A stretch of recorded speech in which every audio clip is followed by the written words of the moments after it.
Hello, hello, hello. Welcome, welcome, welcome. This is Everyday Shenanigans. Thanks for joining me. It's a bit late here in the high 10, possibly late where you are, but Queen had to rest up before going live, and here I am, ready to give you the continuation to this saga out of Dallas, Texas, pertaining to the death of Cash Gurden. Thank you all for joining me. Hello together, palettes. Hi, hi, hi. Thank you, Dama Dozen. Hello, everybody. Thank you so very much. Hello, Darryinn. Hello.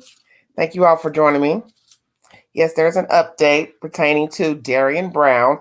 His attorney has spoken pertaining to his mental state, and I will bring you the said information with a source, and then I will engage in adult conversation pertaining to this case and the said information in this commentary. You can hit the link to join the live stream. Please refrain from using any profanity in the chat and on the panel.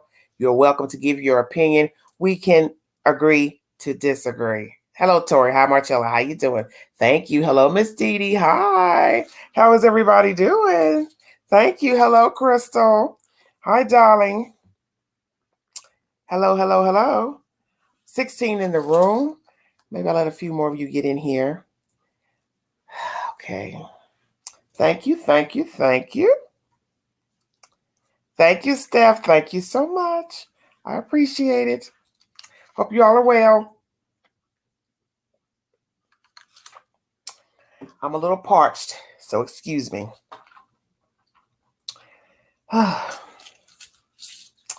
Okay, step to the death. Oh, interesting username. Welcome everyone in the chat. Thanks for joining me. Please, if you have never hit the link, feel free to do so. You do not have to show your face. It will give you the option to either turn your camera on or off. It is entirely up to you, but I'd like to hear different opinions. And I don't mind the ones who do hit the stream, but it's nice to have other people because it's not really fair to have the same people always comment. So you are welcome to hit the link. All you have to do is touch your screen, either by computer or phone.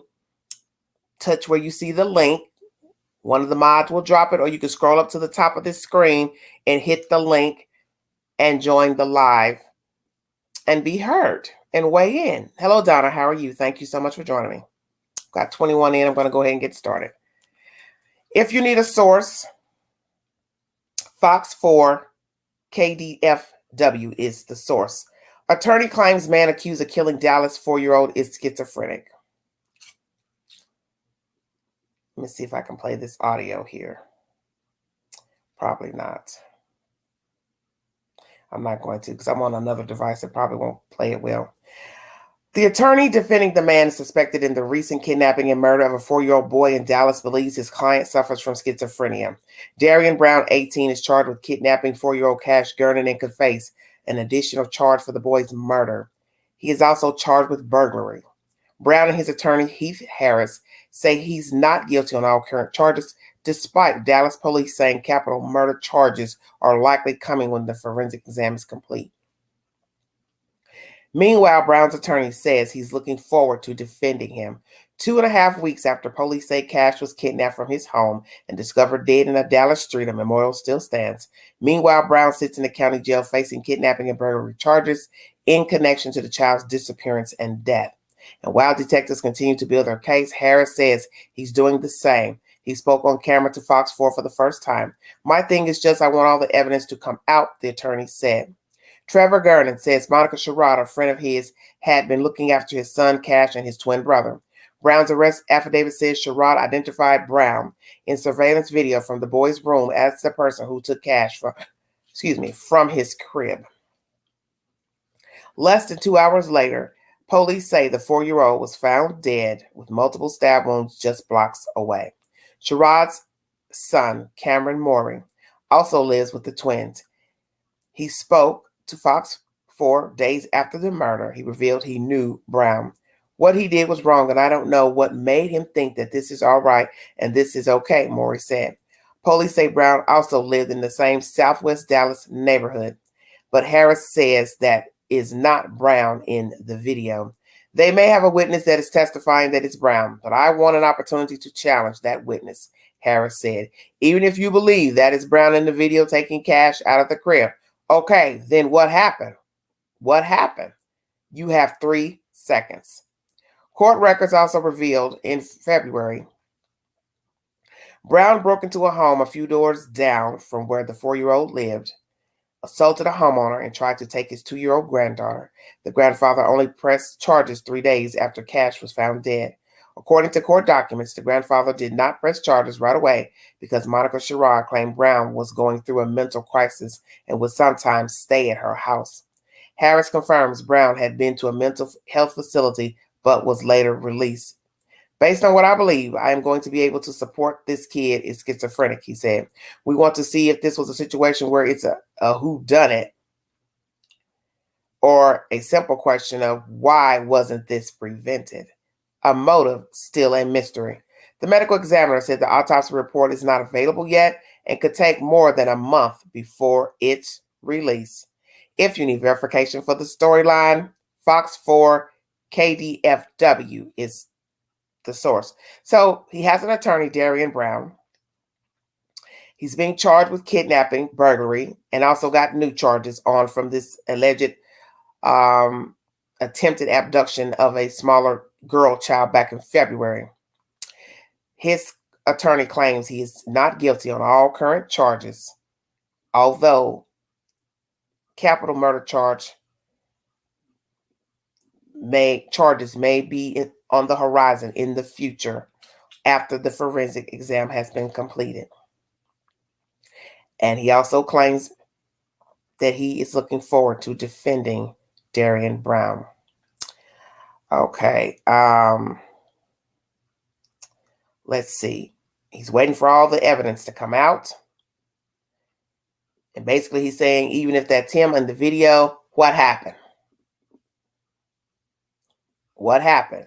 He says, you have 3 seconds. So I guess that means from the time he went in, looked at the child, took the child, then the next video, going back in with the other kid, everything's up for speculation. Okay, I'm trying to recap everything that's said in here. It also is confirmed in this article that Monica Sherrod talked to the homeowner and obviously talked him into not pressing charges and said the child was going through a mental crisis, Mr. Brown, and would sometimes stay at her house, which we've already heard that said information of her house being the safe house for young adults. Okay. And it's also been confirmed in this article that Brown went to a health facility, mental health facility, but was released. Doesn't say how long he was in there. And this is a statement from the attorney. Based on what I believe, I'm going to be able to support this kid is schizophrenic. We want to see if the situation where it's a whodunit or a simple question of why wasn't this prevented. And as they state, the autopsy is still in the works, and it may be a month before it is released. Okay. Thank you all for joining me. I got 44 viewing. Thank you all so much. So what is the deal here? He says he thinks, so that leads me to believe that his attorney does not know for sure, does not have adequate paperwork from a doctor, psychiatrist, whomever that can support that he is schizophrenic, because he either is or he isn't. There's documentation to say that Darryinn is or he isn't.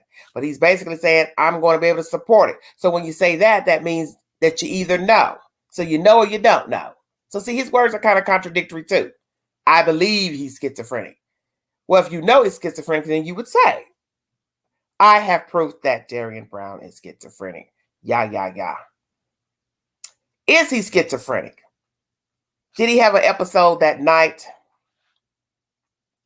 Was he hearing voices? Somebody talking to him to tell him to go get that kid, go back and attempt to get the other kid, which he didn't. We hear him mumbling something in the room. on the second video, which is daylight savings time at 7:27 a.m. Who was he speaking to? Was there another person in the room? A human, not a voice in the head, not a fly on the wall or entity in the room. Did Darryinn Brown speak to a live human in that room when we heard him mumbling on the video? Everything's up for interpretation. Was his intent also to take the second child while he was there? What led him to do this? Did he do this for somebody else in that household that did not want that child any longer? Did they use him because they knew he had mental problems, whether it be schizophrenia or any other type of debilitating mental disorder? Was it known he is sick, he's ill, he has this, he has that? Let's use him. Let's set him up. Many of you believe that he was set up. But as I state, we don't know everything. So what if we find out that Darryinn Brown did all this on his own? No help from Maury, Sherrod. It's all him. He met these people, stayed with them, dealt with them, whatever. They're cuckoo birds. They're off. They're doing this. They're into drugs, whatever. They're just not great people that he just so happened to know. And he's flawed himself because he likes to break in people's houses and lurk around. So we're talking about a bunch of peas in a pod. But nonetheless, could it be Darryinn Brown did this all on his own? He orchestrated this entire ruse, got in the house, took the child, took him wherever to murder him, dumped him in the street, went home, kicked it, came back in different clothes, looked at the second kid, but something in his head said, nah, don't do it. And that's who he was talking to in that room, early morning, 7:27 a.m. Or is this an elaborate plan? He was used to get rid of the child and lured there either that morning or was already there spending the night. And as I brought you commentary the other day, it has been released, the police report where Ms. Sherrod called that same morning at 6:53 a.m. to report a burglary. I do not know if it was a hang-up, an actual conversation, if law enforcement came out to the house, surveyed the house, searched the house. I do not have that said information, but when I get it, I will surely bring it to you. You ladies had alluded to something about that last night in the live, our very crunk live, about hang-ups, and I didn't know if you all were saying that call was a hang-up or what. Only a fool would have done it, period. Hang up or spoke to someone, especially if you're setting up someone else to take the fall and hoping that this little ruse would work itself out, which we see it's not. Because you lied in the beginning, Ms. Sherrod, about knowing the kid. Your son did the same. Now, everybody wants to admit that, yeah, we know him. He stayed here. He's sick. He's ill. Yeah. You could have told that in the beginning. What was so hard with saying, yes, we know Darryinn Brown. He's been to this house. He's played with the children, our kids, blah, blah, blah. But I don't care for him now because he has issues or he did this or he said that. How hard would that have been to tell the Daily Mail? How hard would that have been to tell the local news? You live in Dallas, Texas. Texas has many affiliates that you could have given your story to. Miss Sherrod, there are, I'm sure, newspapers still up and running in the state of Texas. Dallas. Why not go to a reputable source to tell them what happened in your home allegedly? And the ordeal with the child being found discarded in the street. I don't know what to think. But as I state to you all, that sometimes what we think happened didn't. But we're judging people by how they look, how they act, the things that's coming out about them, their past, their behavior, their speech, the way they look, the way they dress. And could we be wrong? Could it be that Darryinn Brown did all this on his own? He's a very ill young man, possible schizophrenic. Voices were talking to him that day, days prior, and he decided to act on the voices because we do know with schizophrenia, they hear voices. People hear voices. The voices tell them things, sinister things. They have no control over the voices because they are ill. Hit the link if you want to give your opinion. Thank you all so much for joining me. If you want to donate to the channel, $Big Angie 129. Cash App, and all super chats are welcome during the live. Thank you. I feel it was a setup, and I feel one of Monica's kids will reveal the lies, okay? Instead of a trash newspaper, yes, indeed. V says full of lies from the start. Hello, Gulf Coast. How are you doing? Hello, 7. Hello. That's a good scenario, Queen, but that call that was made from that house is interesting. Yes, V, it is. It really seals her fate. Because as I state, no matter what happened, whether it was a hang-up, whether somebody came out to investigate, you can't explain calling them, period, pertaining to a burglary. Because it's in a report. So that means you had to have opened your mouth and called the number, which is 911 universal in the United States. And you had to have spoken to someone to say this, and this. Because no one chose you that day for a break-in report out of all the people that live in Dallas, Texas, and the county. You did that. So why did you do that, Ms. Sherrod? Were you setting up the alibi? Because that's what it's called. Setting up the alibi. Let me call to say someone's broken into my house, although I haven't checked the rooms to see if everyone's accounted for. But as someone said in the chat, Dee Dee said, you don't have to look around, because you already know how the story is going to unfold, because you are orchestrating the lie, the ruse, the kidnapping and murder of Cash Gernon.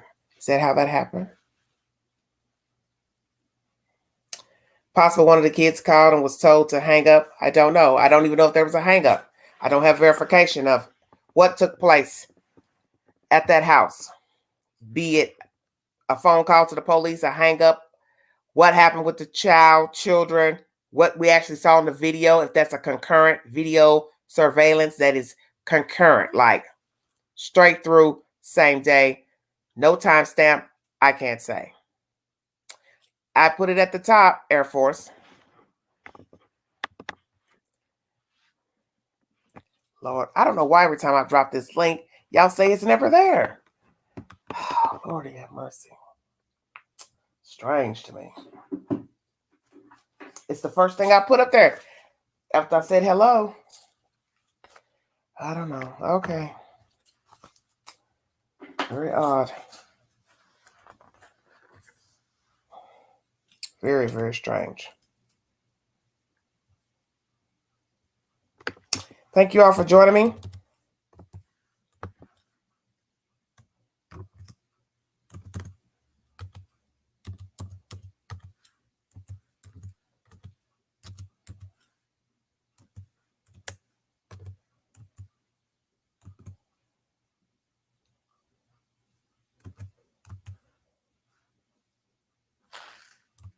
Because it's very weird that I can speak to people in the chat and they answer back, but yet when I drop the link, no one ever sees it. Very weird.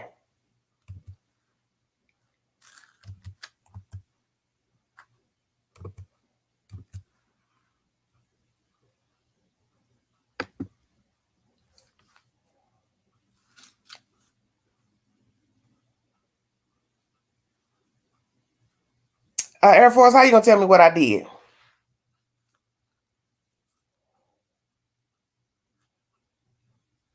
I drop it all the time. Y'all just don't never see it. Which, as I state, is baffling. Because I'll come in and speak, say hello, drop the link. Then somebody else will come in behind me and speak. And then I come back in and speak to them. So I'll have that whole dialogue. For some reason, that's recorded, but the link isn't. It's very odd to me.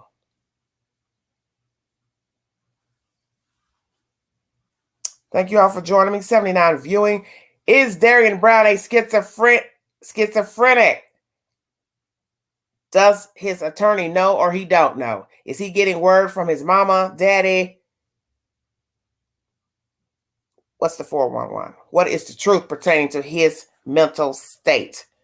Because the wording is not appropriate due to the fact we need answers.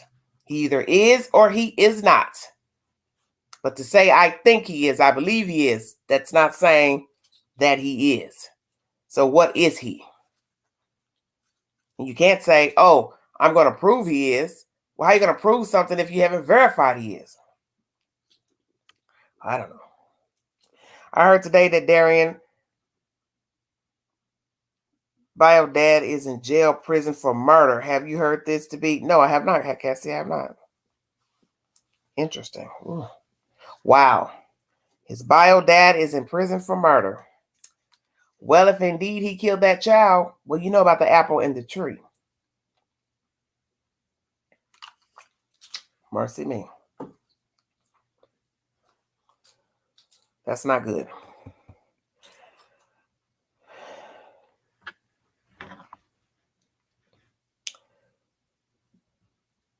Well, Nikki, she just said he's in jail, if that is true.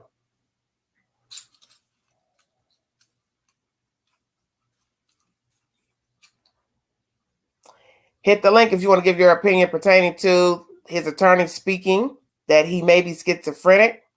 How will this play out for his defense? Will this be his defense? Did he do this alone? Did he orchestrate this kidnap murder alone? What was his motive? Was it voices telling him to do it? If indeed he is schizophrenic, will he be able to get off on that if it's proven that he's schizophrenic? Will he be able to go to a mental facility / prison? A prison for the mentally ill? Could it be he possibly gets a few years? He wasn't in control of himself. He was ill. He was sick.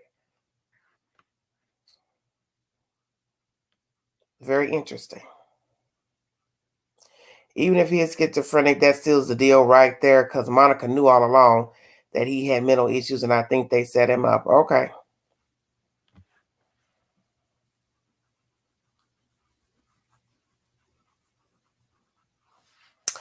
Thank the 2 mods that are joining me. Amen.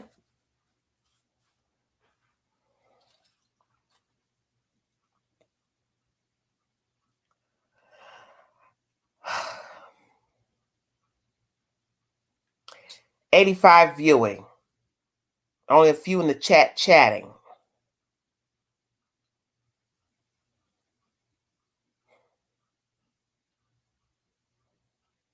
Please hit the link. Thank you.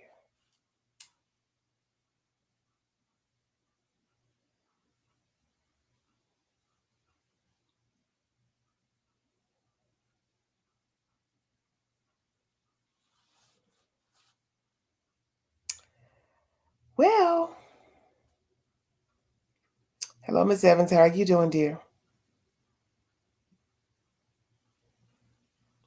If he is, I believe he will be eligible for a monthly check. I wonder if Monica was getting his money.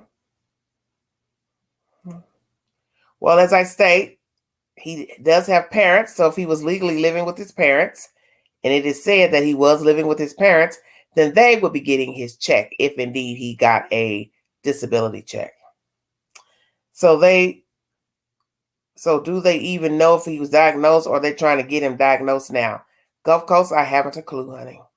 I just read you the source, and all he's saying is he believes he has schizophrenia, and he's going to prove blah, blah, blah, that he's ill. But my thing, as I said, it doesn't say to me that he knows for sure that he's schizophrenic. So I'm only assuming somebody told him that, the parents. But his mother should know if he's schizophrenic, and or been diagnosed, if she took care of him.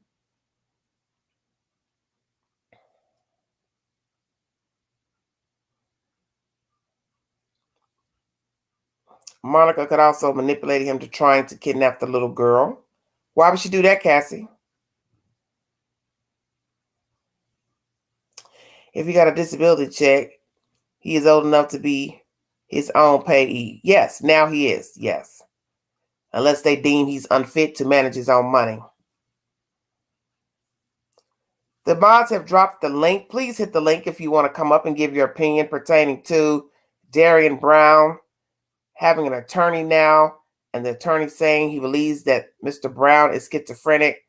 What do you think? Do you think he is schizophrenic? Do you think he may get off because he's schizophrenic or have some other debilitating mental disease? Because he could have more than one mental disorder. Hit the link if you want to join the panel.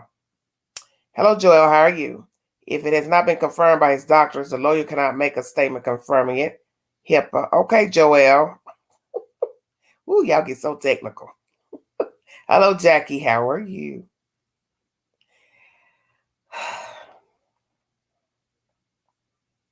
If you need to hear the source, please go back to the beginning of the video when this has uploaded, and everything that you need to know pertaining to Darryinn Brown is in the beginning of the video and the information from the attorney. Thank you all so much for joining me. Well, Crystal, you can't get a live with different opinions if they don't hit the link.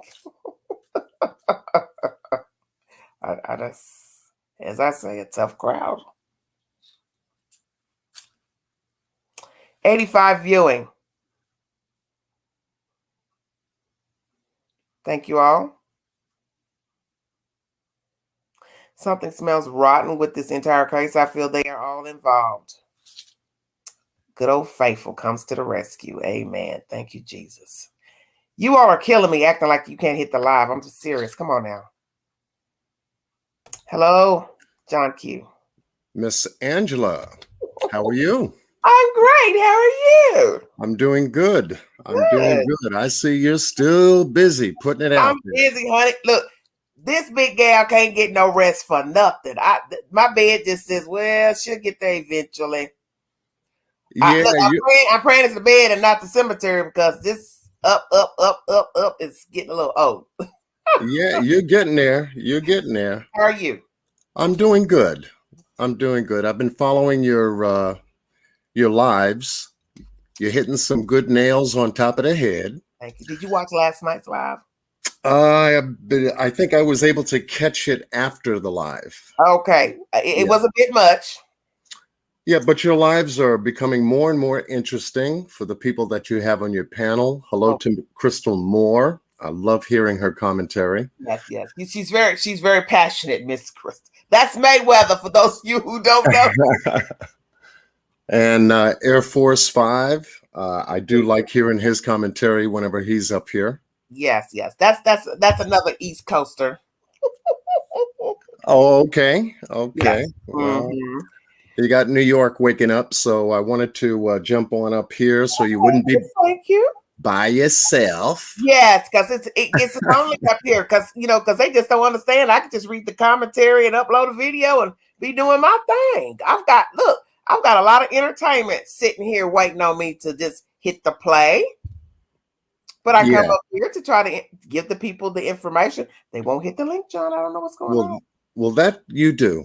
And you encourage people that I see more so than any other content creator to come up and voice your opinion. And it seems like everybody has different opinions. According to the chat, everybody's chat room is different.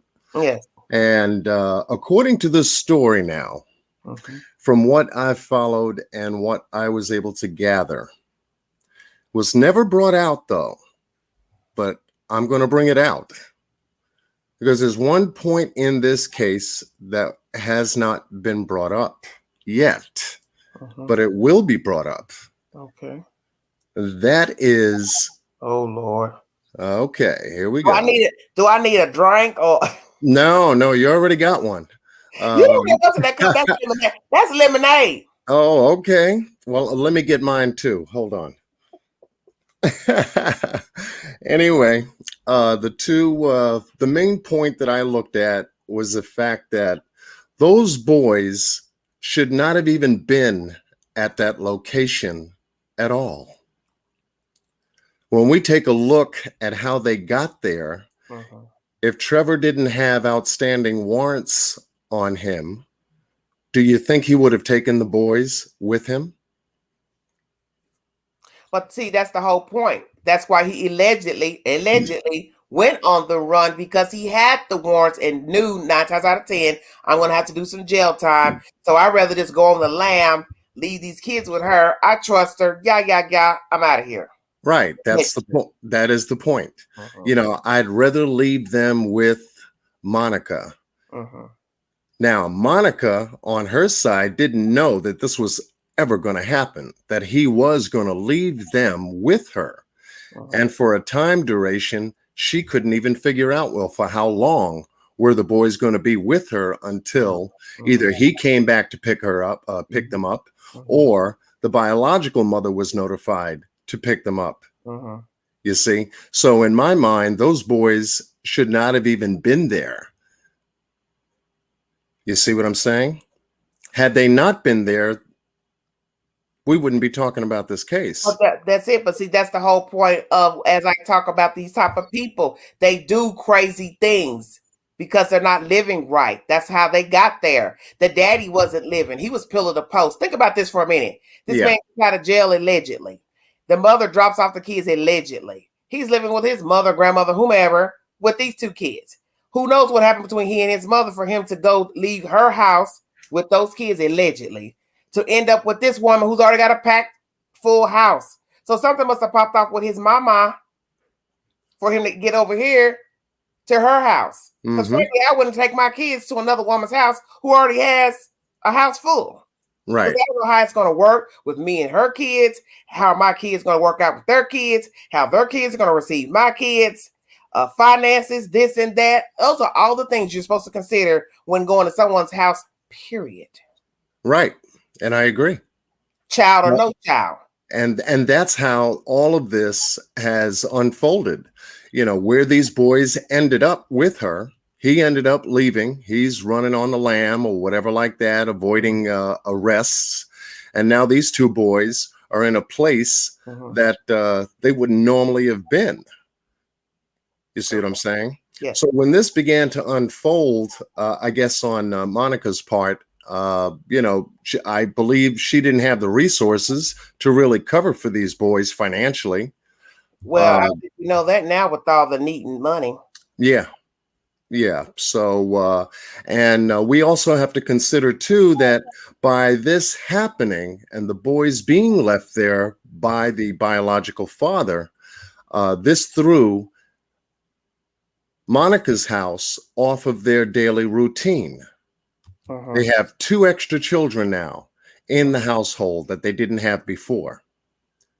So now they have to care and feed and clothe and watch and care for these 2 extra boys, these 2 extra children in their household. And so now that may have interrupted not only her routine, but Cameron's routine. Okay. Well, they're saying things in the chat. I don't mean to interrupt you. Yeah. One person is saying she didn't have custody of her kids before they got there. 7 is saying she did know. She said it herself. He just left me with his kids. What he's saying is the kids didn't have no business being there at all. Is that what you're saying? Yeah. Okay. Yeah. Had he not brought them there, they wouldn't be there. About Monica knowing that he left. I done got confused already. Yeah. That's why you should hit the link. It was said that he left. I can't keep reading the comments. I'm sorry. It was said that he was with her for some time. We don't know how long that might have been. They met 2 years or so ago. Okay. Same hometown and dated. And then he left in March. But articles are saying a week before the children died, a child died. So who's making that up? Right. Right. And so with that being said, from just what I've gathered, you know, it puts those kids in harm's way. They're unfamiliar with a lot of different things. I'm sure they were unfamiliar with why daddy had to leave. You know, and then this thing concerning, I guess, Cameron and his friends, it seemed like the Monica's ex was on another channel either last night or the night before, and he was explaining some characteristics of Monica. What ex? What ex are you speaking of? Excuse me? What ex are you speaking of? Monica's ex-boyfriend. Not Trevor. Not Trevor, no. Well, so now we got a Pookie coming out talking? Yeah. And was this a YouTube channel or the news? This was a YouTube channel, and this was a live call. I need some lemonade. Yeah. Excuse So you go ahead and sip your lemonade. I hope it's nice and cold. And me. and he said a lot of things that goes to character, Monica's character, and he pointed out a number of shocking things that was told. Enlighten me, please enlighten me. How she handled herself. She was on drugs, did have a criminal record, Mhm. was in and out of trouble. She was a stalker. A number of different things that No would, YouTuber's name in the chat, please. excuse me? I'm telling the chat, don't put anyone's name in the chat. Don't put no YouTuber's name in the chat, please. Thank you. Go ahead. Right. And distinctively identifying her character. So when you put what he said together along with a lot of your commentary, a number of other channel holders' commentary, it's starting to take shape and form as to who this Monica Sherrod is Crystal, you a and man. how she carries herself. The stalker of who? Well, Seven of Life wants to join us. Well, I'll be darned. It's gonna rain. Yeah, so the truth is coming out. And how she, Bring your devices down.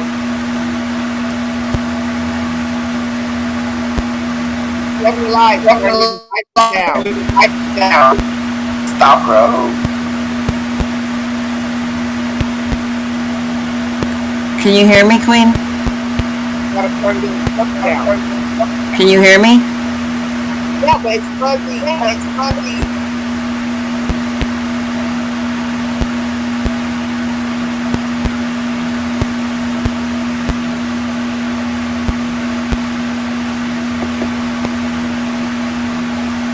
Got a lot of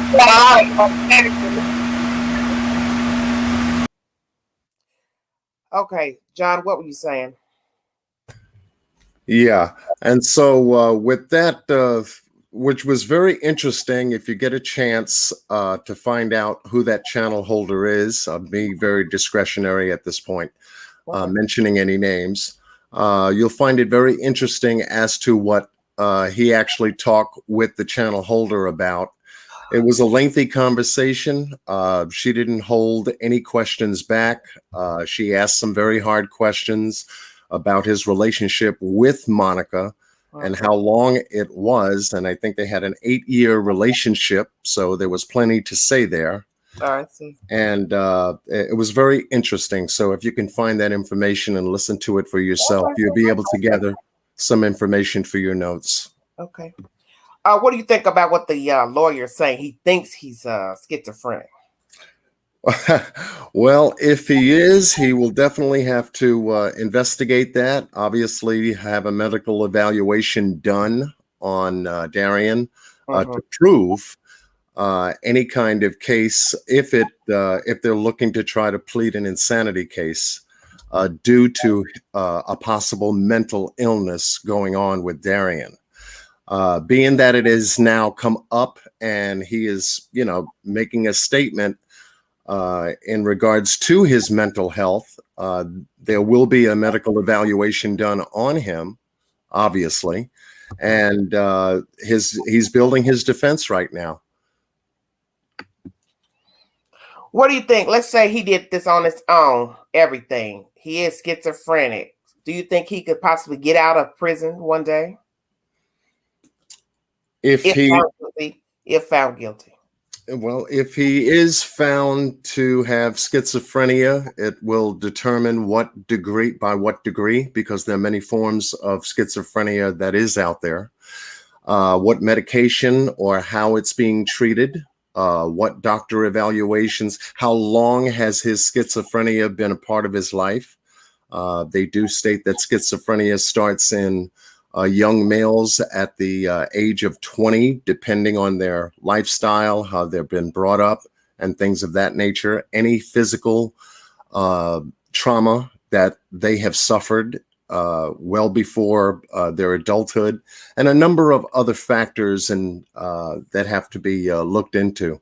So and so, by him mentioning that he believes that Darryinn is suffering from schizophrenia and does have a mental illness, this is going to unfold quite rapidly in finding out. It will take an evaluation for that information to come out, though. And that evaluation can happen with anywhere between 7 to 10 days, give or take 14 at best, to get that evaluation in writing from his doctor. Once release of authorization forms and stuff like that have been approved. But I'm asking you, what if he did it? He found guilty, but was criminally insane, however you want to word it, and he's able to get out a few years down the road. How do you feel about that? Well, and that's jumping into the future too. I don't do that. Don't do that. Yeah, I really don't know how they're going to treat that. You know, each state. No, I'm asking you how you would feel about him being released.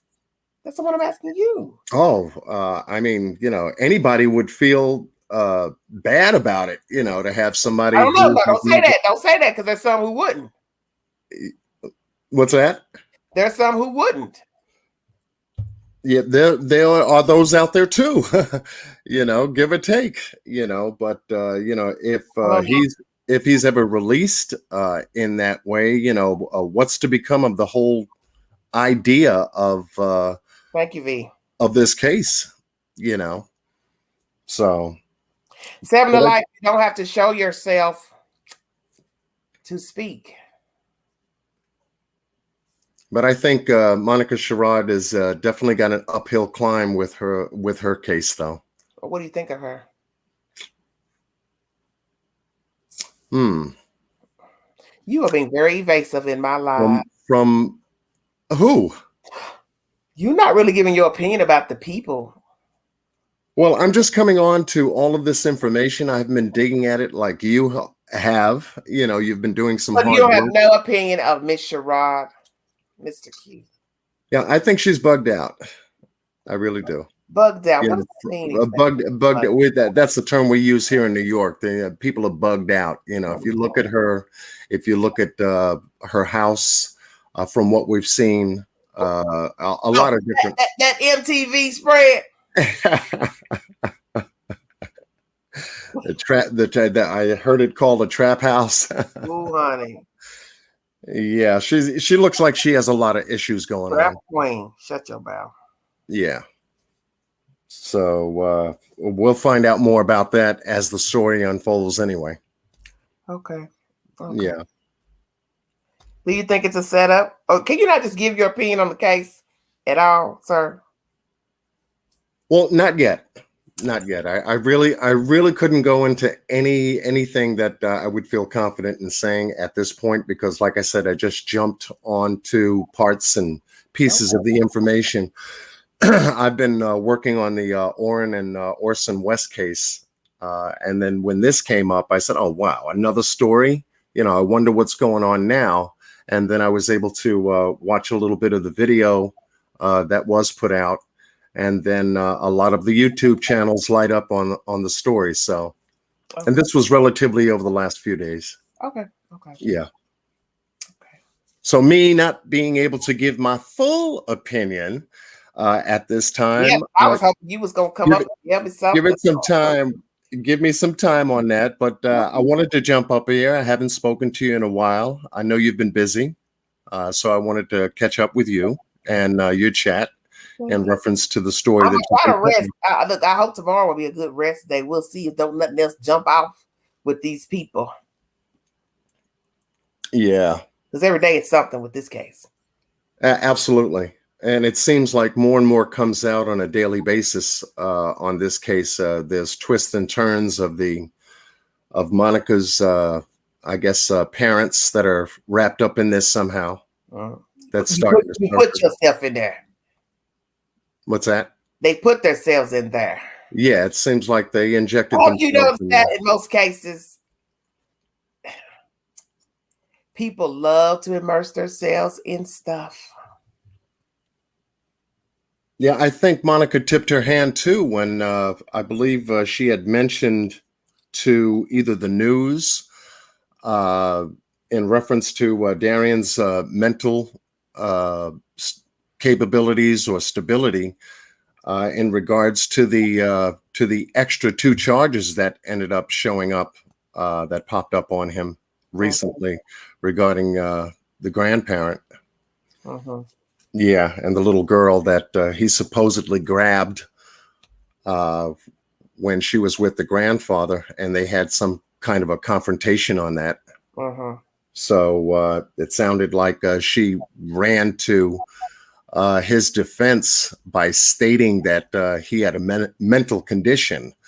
So there's some things that So Monica does know. it's like they were in good favor. He was in her graces then in February, but maybe he wasn't in her graces a few weeks ago. Yeah. So what happened? And that's starting to come to light. So what happened? Well, it states that Monica defended Darryinn to the grandfather, not to I know. call the police or I'm press saying what charges. happened a few weeks ago for her not to want him in her house. What's that? A few weeks ago, she did not want him in her house, is what has come out. I didn't hear about that yet. Oh, John. Lord. Yeah. I'm sorry. I'm sorry. I'm slow on it, Angela. Like I said, we're gonna school you right quick. Okay. They know each other. They all know each other. They've been knowing each other. That's where I believe it's leading to me at this point. Yeah, he was in her house 2 days before the death of the child. She came home from shopping. Who let him in? I don't know. He was visiting somebody in the house, and she told him she didn't want him there, which is suspect to me. Now that we found out that he's been in your house, you've defended him against, with this guy. Your house was a safe house for children, safe haven, So what happened a couple weeks ago for you not to want Darryinn Brown in your house? Yeah, and that kind of poses the question to me when I watched the part of the news conference that the Daily Mail did when they first went over there, was they gave the impression that they didn't even know him. Well, see, that's what happens when you lie. Yeah. And so maybe perhaps somebody has told you, well, now I know otherwise. So then you got to change it up. And that's what they've been doing. Yeah, and Cameron, the way he came off, because he changed it 2 days later. See, yeah. So I wouldn't doubt very much that they didn't know each other for quite some time. Yes, I believe so. I do believe. Yes. And then Cameron has had a friendship with him, or any involvement with school, or any involvement in the street. That's going to basically blow back on him. Well, do you know about the 911 call made the morning before the child was found deceased? I believe I caught you live, and you came back with the first call being at 6:53. A dispatch, yes. That came from her address. I do not know if it was a hang up, an actual phone conversation, but it is in a police report. I'm just going to ask you, what do you think about that, considering how does that look?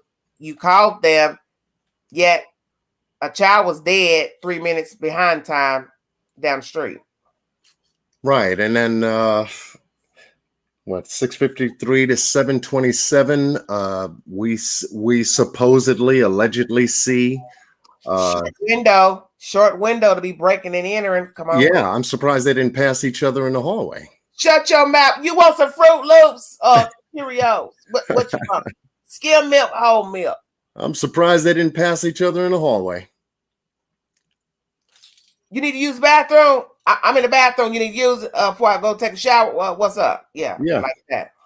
Yeah, that timeline is just so tight for us to believe that nobody knew that he was in that house at that time. Because maybe he spent the night. Yep. So that I don't believe. If she was up at 6:53 to make that, or mama's bed. Yeah, if she was up at 6:53, made that call and stated that they had a burglary break-in, and this was reported and recorded by the police, did they not come out to investigate that call? Number one. We don't know yet. That's what we don't know yet. What actually transpired with the 911 call. And I'm with you on the head count. Why didn't she take a head count of the family at that time? I If love it my was a children. burglary I call? love my children Yeah. and these other two. But he was already dead down the street 3 minutes back. Okay. Yeah. And then what was Darryinn doing in the house at 7:27? Almost nearly a half hour later. Fruit Loops. Yeah. So the timeline is too close. Right. The timeline is too close in that regard. And when they first brought it to the Daily Mail's attention, they never said it. Never brought it up. I can't bring up nothing that didn't nobody tell me. Yeah, they never brought it up. Oh yeah, by the way, at around 7:27, I did ask him to check on Carter. No, never brought it up. John, you a mess.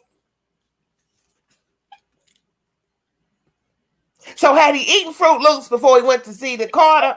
He ate Fruit Loops after he visited Carter. I'll wait. Who knows? It may have been oatmeal without cinnamon.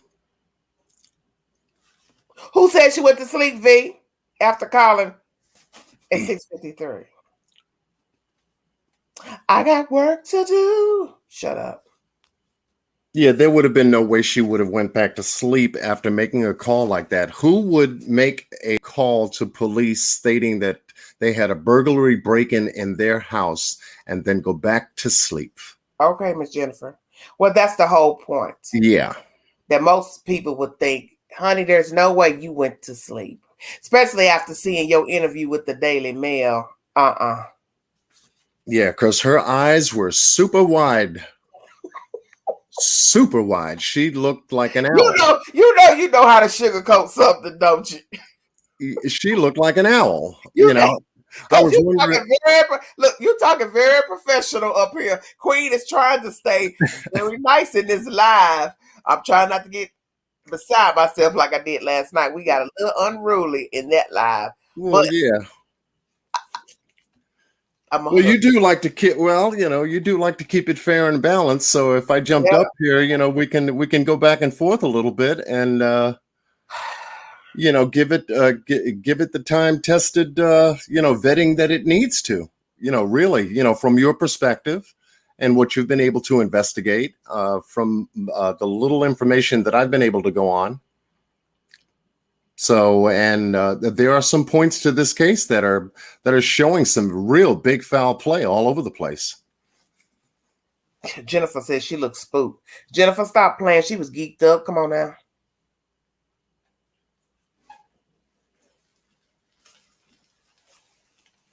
She looked like she had a wolf. Tell y'all something. If I was to say she looked high, I'd be putting it mildly. Yeah, that would be putting it there. I'd be putting it right on the nail too, because that's the way she looked. She looked bugged out. She could be doing a little dance for Patti LaBelle. She could have been a backup dancer because you know how Patti gets animated when she sings.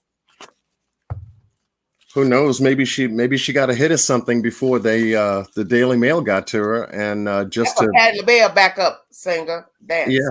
Shut up, Queen. No, you didn't. No, you didn't hit nothing before the people came. Who knows? She looked like she did get she was kind of sweaty looking. She looked like she had an injury to her nose or something like that. What happened? See, that's what happened because you lied. Ooh, Pinocchio.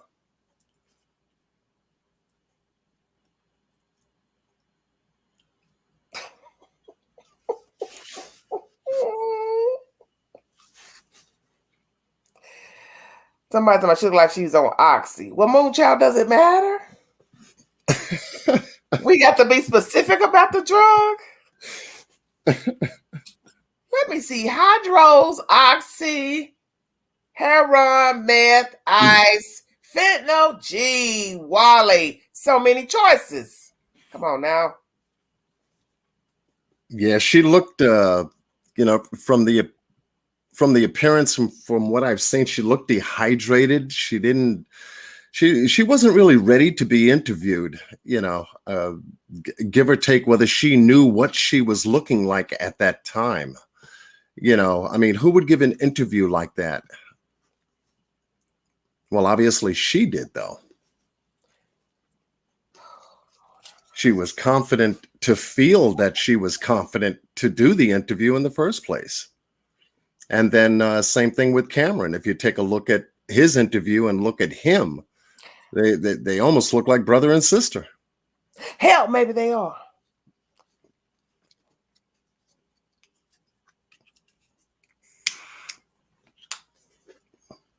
So. Would that shock you? Yeah, I mean, with the way this story is unfolding, it's like, oh, just pull it all out already. Just dump it all out. Whatever it is, it's going to come out anyway. Y'all fess up. If you set this boy I wish up, they would. I wish they would. If y'all set this boy up, because let's say for now that his attorney, Darrynn's attorney, is right. He does suffer from schizophrenia. You guys knew it. And this was an uncomfortable position financially, emotionally, socially, physically for you to handle 2 extra boys in the household. That y'all wanted to change the dynamics by doing something that you shouldn't have been doing in the first place, and dump the story on a person that has schizophrenia. I'm sorry, I'm not laughing at what you're saying. I'm looking at the comments. Crystal, please stop. You're killing me. Why would you let people in your house because it looks like that? Well, I don't care how my house looks. I lived there first, remember? Shut up, Satan.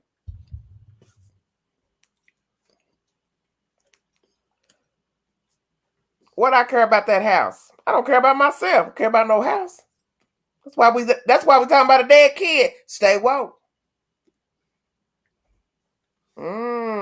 The plot thickens. And it was also said too, which I don't believe, which was the morning video that was that actually captured Darryn or his appearance in the room. I guess touching Carter on his head and then walking and then nonchalantly walking out of the room.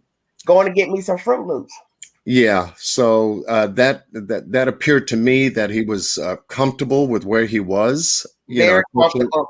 For somebody that said it looked like he hurried out of there, you must can't see good. Yeah, and then right now I'm analyzing the actual night footage and the day footage, and doing some physiological comparisons, because I'm really seeing differences between the body's physiology in both people. Okay. And it looks like 2 separate different people. Okay, to you. Okay, I got you. To me, yeah. So I'm double checking for any kind of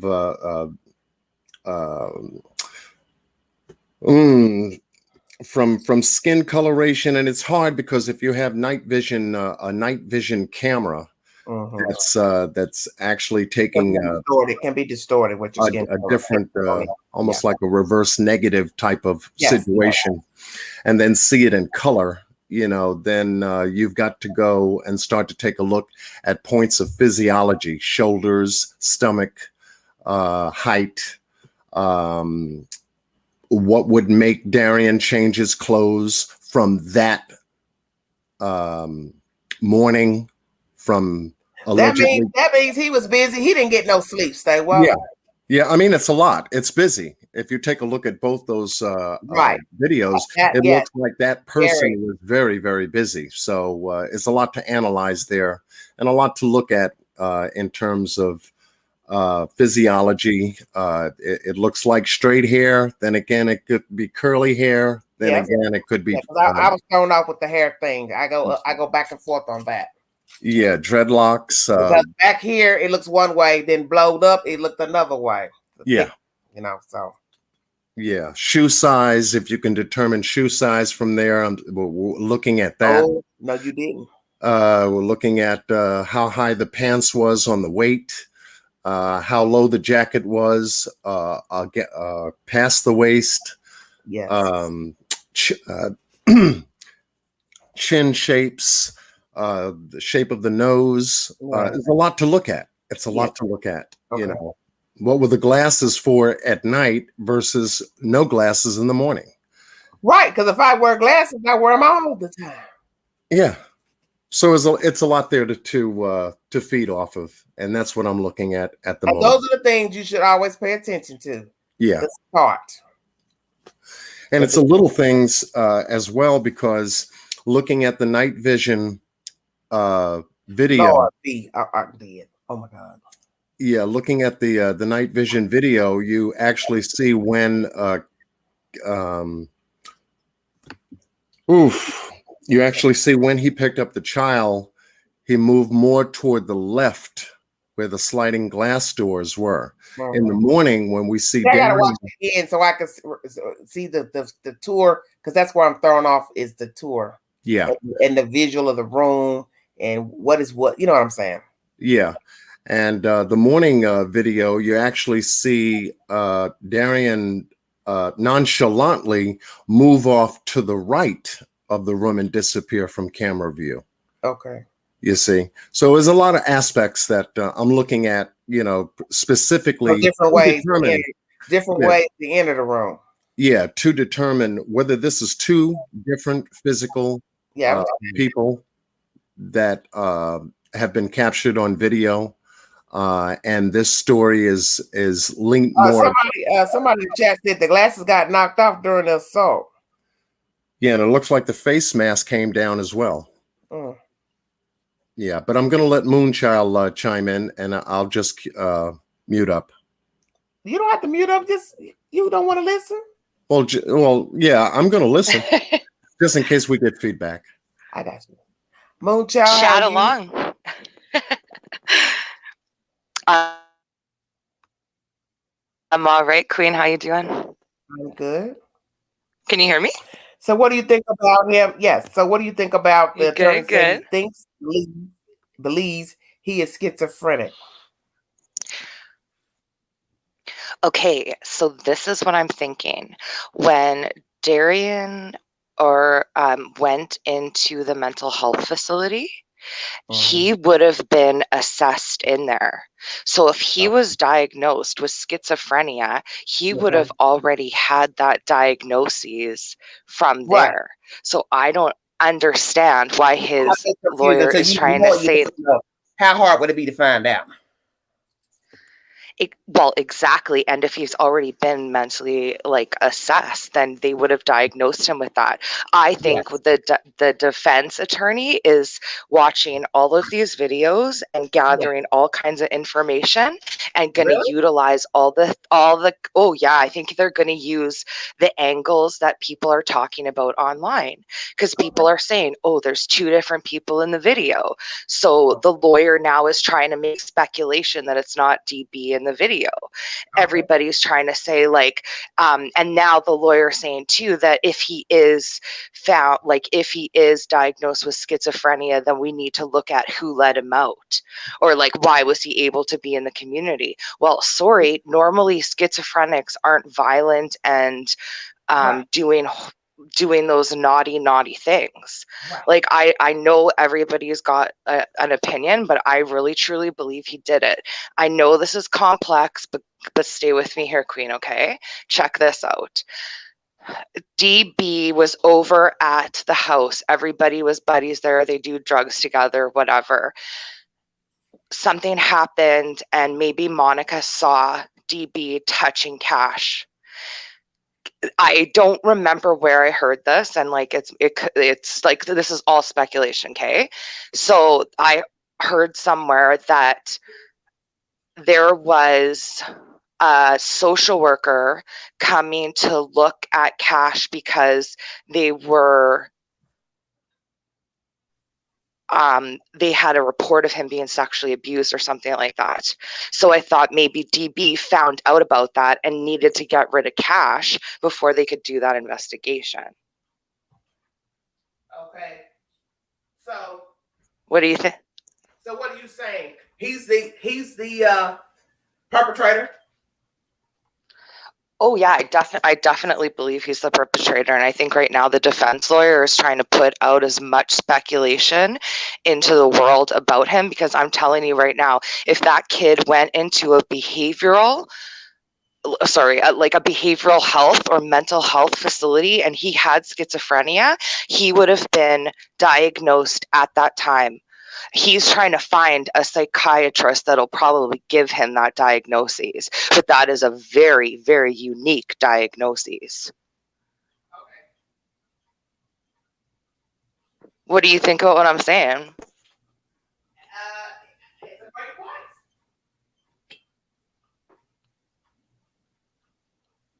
Yeah. Now that that's out in the open, now he has to prove that Darryinn is suffering and has suffered from schizophrenia for any given length of time, has had treatment, whatever medication, whether he gets a shot once a month, which I think they're using. Oh no, he's gonna be on multiple numbers of pills to regulate it because he looks like he's got conduct disorder to me. Like he would have to be medicated for like violence. He would have to be medicated for lots of things. If they're trying to say that this is what he's like, and he's medicated, no way, buddy, no way. So then he's then he's not medication compliant, and he can't be out in the world.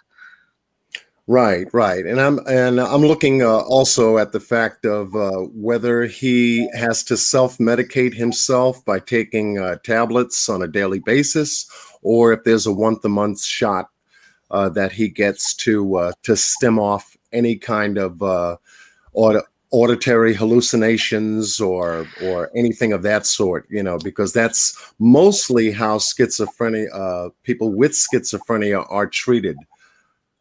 They're treated with two different types of treatment medication. Well, I work in the field, and the I'm also in Canada. I don't know. We don't use like all the clients that I have that are on medication are on multiple prescriptions. Right. Like, no, to treat the schizophrenia. But anyways, if he's non-medical compliant and he's got aggressive and dangerous behaviors, he can't be out in the world anyways. Crystal, I love your question.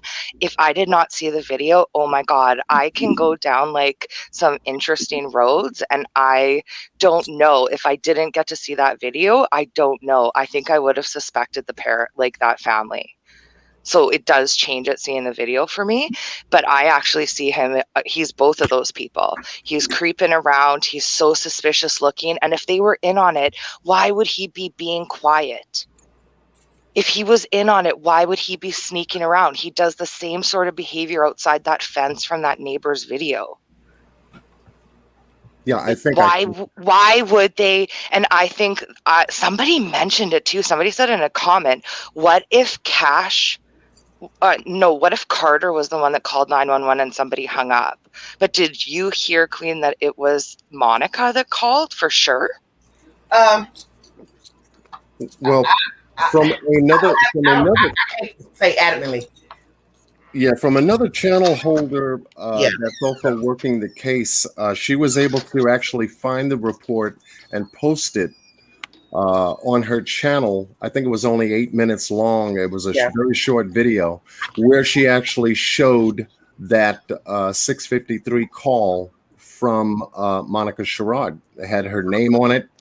It had the address location. It had the time of the call. It had the date of the call and everything. So I found that to be a legit source of proof that call was made, and it was made by Monica at that time. Well, and then what I can't figure out is if, I have another alternative view to that too. What if she really woke up because she thought she heard somebody leaving? She went downstairs, noticed the door was unlocked, and she just went back to bed. What if she didn't even check those babies to make sure that they were still there? And then when she woke up at 11, then she realized they weren't there. Like, what if, if she's not involved, I could see that being an alternative. But that's the thing about that. That sounds good what you're saying, not to be rude, but a person who cares about their damn kids at that time of night, you are not going to go check your kids? No, that's the thing. That's the thing. Did she care about those kids? If she cared about those kids, those two little baby boys would have been upstairs. Listen, she's guilty of neglect. But listen, she has other children besides the two. Yeah, So I know. even She's if got somebody the. broke in my house, if I don't care about them other two, damn, I'm gonna check on mine. I'm gonna check on mine. Oh, you mean she didn't check on nobody? How do you know she didn't check on the adult, like I'm the just older throwing it out kids? there. That's what I'm trying to say. We don't know. Oh, yeah. We You're don't right. know Yes, anything. But absolutely. logically Everything I'm speaking, saying. a cop is gonna say to you, "Why did you not check on these kids if you called us at 6:53 and we came out? Let's say we came out and we looked around and we asked you, is everything okay? Everybody accounted for, and you say yes. I take your word Oh my for it. God. Maybe And that's now why you she double didn't back, want to give them the video. and then Maybe you that's double why. back, and then you double back at 10:48 and say, "Oh, my kid's missing." You think a cop is not going to ask you, "What the hell was you thinking at 6:53?" Yeah, but I can see it, man. I can see it. There, like, I can see her really not like, and then that's why she didn't want them to see the video so that they wouldn't know how long the baby was gone. But I guess the baby was found on the street at 7 a.m., so they would have put it together. I don't know. Why wouldn't Well, she, where are you like, getting that from? What are you saying? Are you assuming, or you know for sure? What are you saying? I don't understand. okay, everything I'm saying is speculation. What part are Okay, you okay. asking? No, it's just I was just trying to understand what your point was. Oh, go ahead. Yeah, I think it's we've got into a situation that's heavy, just like the Cal City boys. There's like levels to what was going on there with multiple names, the same kind of stuff. Except these people are more into drugs and they don't look so well. No, she does not look well. No. No, she does not. Yeah, So So I can't. go ahead. neither does Cameron. Neither does Cameron. He doesn't look well at all either. Okay. Yeah. Okay. I think there's some heavy addictions in that So household, you and I'm think not judging. Darryinn did all this by himself with no affiliation with this family? Yeah. Tell me why you think that. Besides the video. All of the evidence leading up to it, it's like he's been prepping for this, right? Like you start off small. Maybe he's killed an animal. Maybe he's, like he's been working his way up to this. And if they are to say that this is a psychosis from his schizophrenia, then this boy is not on the right medication, or this boy cannot be out in the public. He is dangerous. It would have to mean that if that family was involved, they were setting him up to smash all those cameras. They were setting him up to go in all those houses. They were setting him up to go steal that granddaughter. Like, this thing goes deep. Like, I just get the sense that this boy is naughty. This boy is a naughty, naughty soul. On his own. Yes, ma'am. Okay. I do think the charades are sketchy AF. And that's what I was saying in the beginning of my commentary. Could it be that Darryinn is very demented and ill, and he just so happened to cross people who ain't got their SHI together, and they look Exactly. grimy as hell? Yeah. Ain't doing the stuff that we would normally do if we really care about children, yah. Could it be that? Because sometimes, as we've learned with these stories, the ones who look the most guilty end up being exonerated or no proof of involvement. Yeah. But that 911 call is bothering me. Oh, yeah, that's sketchy. That To just me, don't sound good at all. but I could imagine, like, if she don't give a shit, she just, like, maybe she was Yeah, because effed if you up. wake up, you don't. That's on the real. You don't. But I feel like this: if you don't care, then why call 911? Just keep on sleeping. Well, was she expecting the police to come from that call? See, I don't know anything. That's what I'm trying to explain. I just got this information from another holder. I don't know anything about what actually transpired with that 911 call. They just gave personal information on the paper. Her name, address, no employment, blah blah blah, that type of official stuff. But that's basically it. Even the commentary is bland as far as who did what in the house, what door they went in. It was strange, very strange. Yeah, it is definitely sketchy, and I'd love to believe that, like, somebody just set him up and he's a poor kid in this, but, like, no, man, I don't get that vibe. I don't get that vibe that he's just a poor kid in this. And again, this family is, I think they got a big history of trauma. I think they have a big history of trauma. Okay, Miss Didi says, no way the attorney is listening to social media. He will be going by his medical history. Oh, well, okay. Oh, sorry. When I said like he is probably listening to all this, I'm talking about like, my God, I listen to some of you that are that think that this is totally the charades and DPs being set up, and like it's kind of convincing. Like I can see both sides of the story. Yeah. Like I could easily go the same way and say, "Oh, this is BS. He lived in the house. They set him up." Da, da, da. Like I could go down that road too. Yeah. But I just think like with all that I think he's demented. evidential. I'm not giving him no pass, because in my mind, I'm not going to sit here and believe that Miss Sherrod and that boy is telling him to go peep and peer in different people's houses, cars. No, he's doing that on his damn own. Yeah, and so Crystal, I think that, yeah, actually he did go back on his own, and why he wasn't in disguise is because when he was there in the morning time or at the night time, it was dark outside. So he didn't need to have he needed to have a disguise in case anybody or the camera saw him outside, I guess. And then when it was back in the daylight. But why return? That don't make no sense. To get Carter, or to come back to the house and see if anybody noticed anything? What time did he come back to the house, and what time did the phone call? They got him at 7:27 on the camera. And what time was the call? That's 6:53. So half an hour later he came by, but also I'm thinking like maybe he was just like coming by trying to be whatever, and he was going to do Carter real quick in the crib and jet out. I don't know anything about it, Dave. No, I'm speculating too. No, I'm somebody in the chat. Oh, sorry. No, that's okay. I don't know anything about anybody being blocked or comments, because right now I'm not doing anything but listening. I've not even touched the computer. This goes on every live. Lord have mercy. People are just like so passionate about this case, I think. Like, and I get like I have respect for everybody that feels like people are being set up, because I can see that sketchy side of that. Do you think he returned to get Carter? I think he returned to get Carter, and he knew that he wasn't going to be able to go outside and do it. So I think he planned on doing it right in the room, but something happened and he backed out. You kill the baby in the room? Yeah. Well, I want you to think about what you're saying. I am. No, just think. It's daylight now. No, I'm serious. It's daylight now. If there's several people living in the house, who would risk walking by people, period? Whether it was 6 a.m., 4 a.m., but now it's daylight, and you're going to risk going in this house not knowing who has to use the restroom, eat, get up, go to a job, course, somebody's coming to pick somebody up, anything. I think that he... See, that's the part that nobody really thinks about. Say what? Oh, sorry. That's the part that nobody thinks about, is that, like, why would he go back? No. Why the hell would somebody risk walking by somebody in their own damn house? Well, I think by then I think he probably knew what they were like and knew their sleep habits and stuff. Like, I don't think those are, again, like, no offense, Monica, but I don't really think you were up at 7 a.m. doing shapes every day with those boys.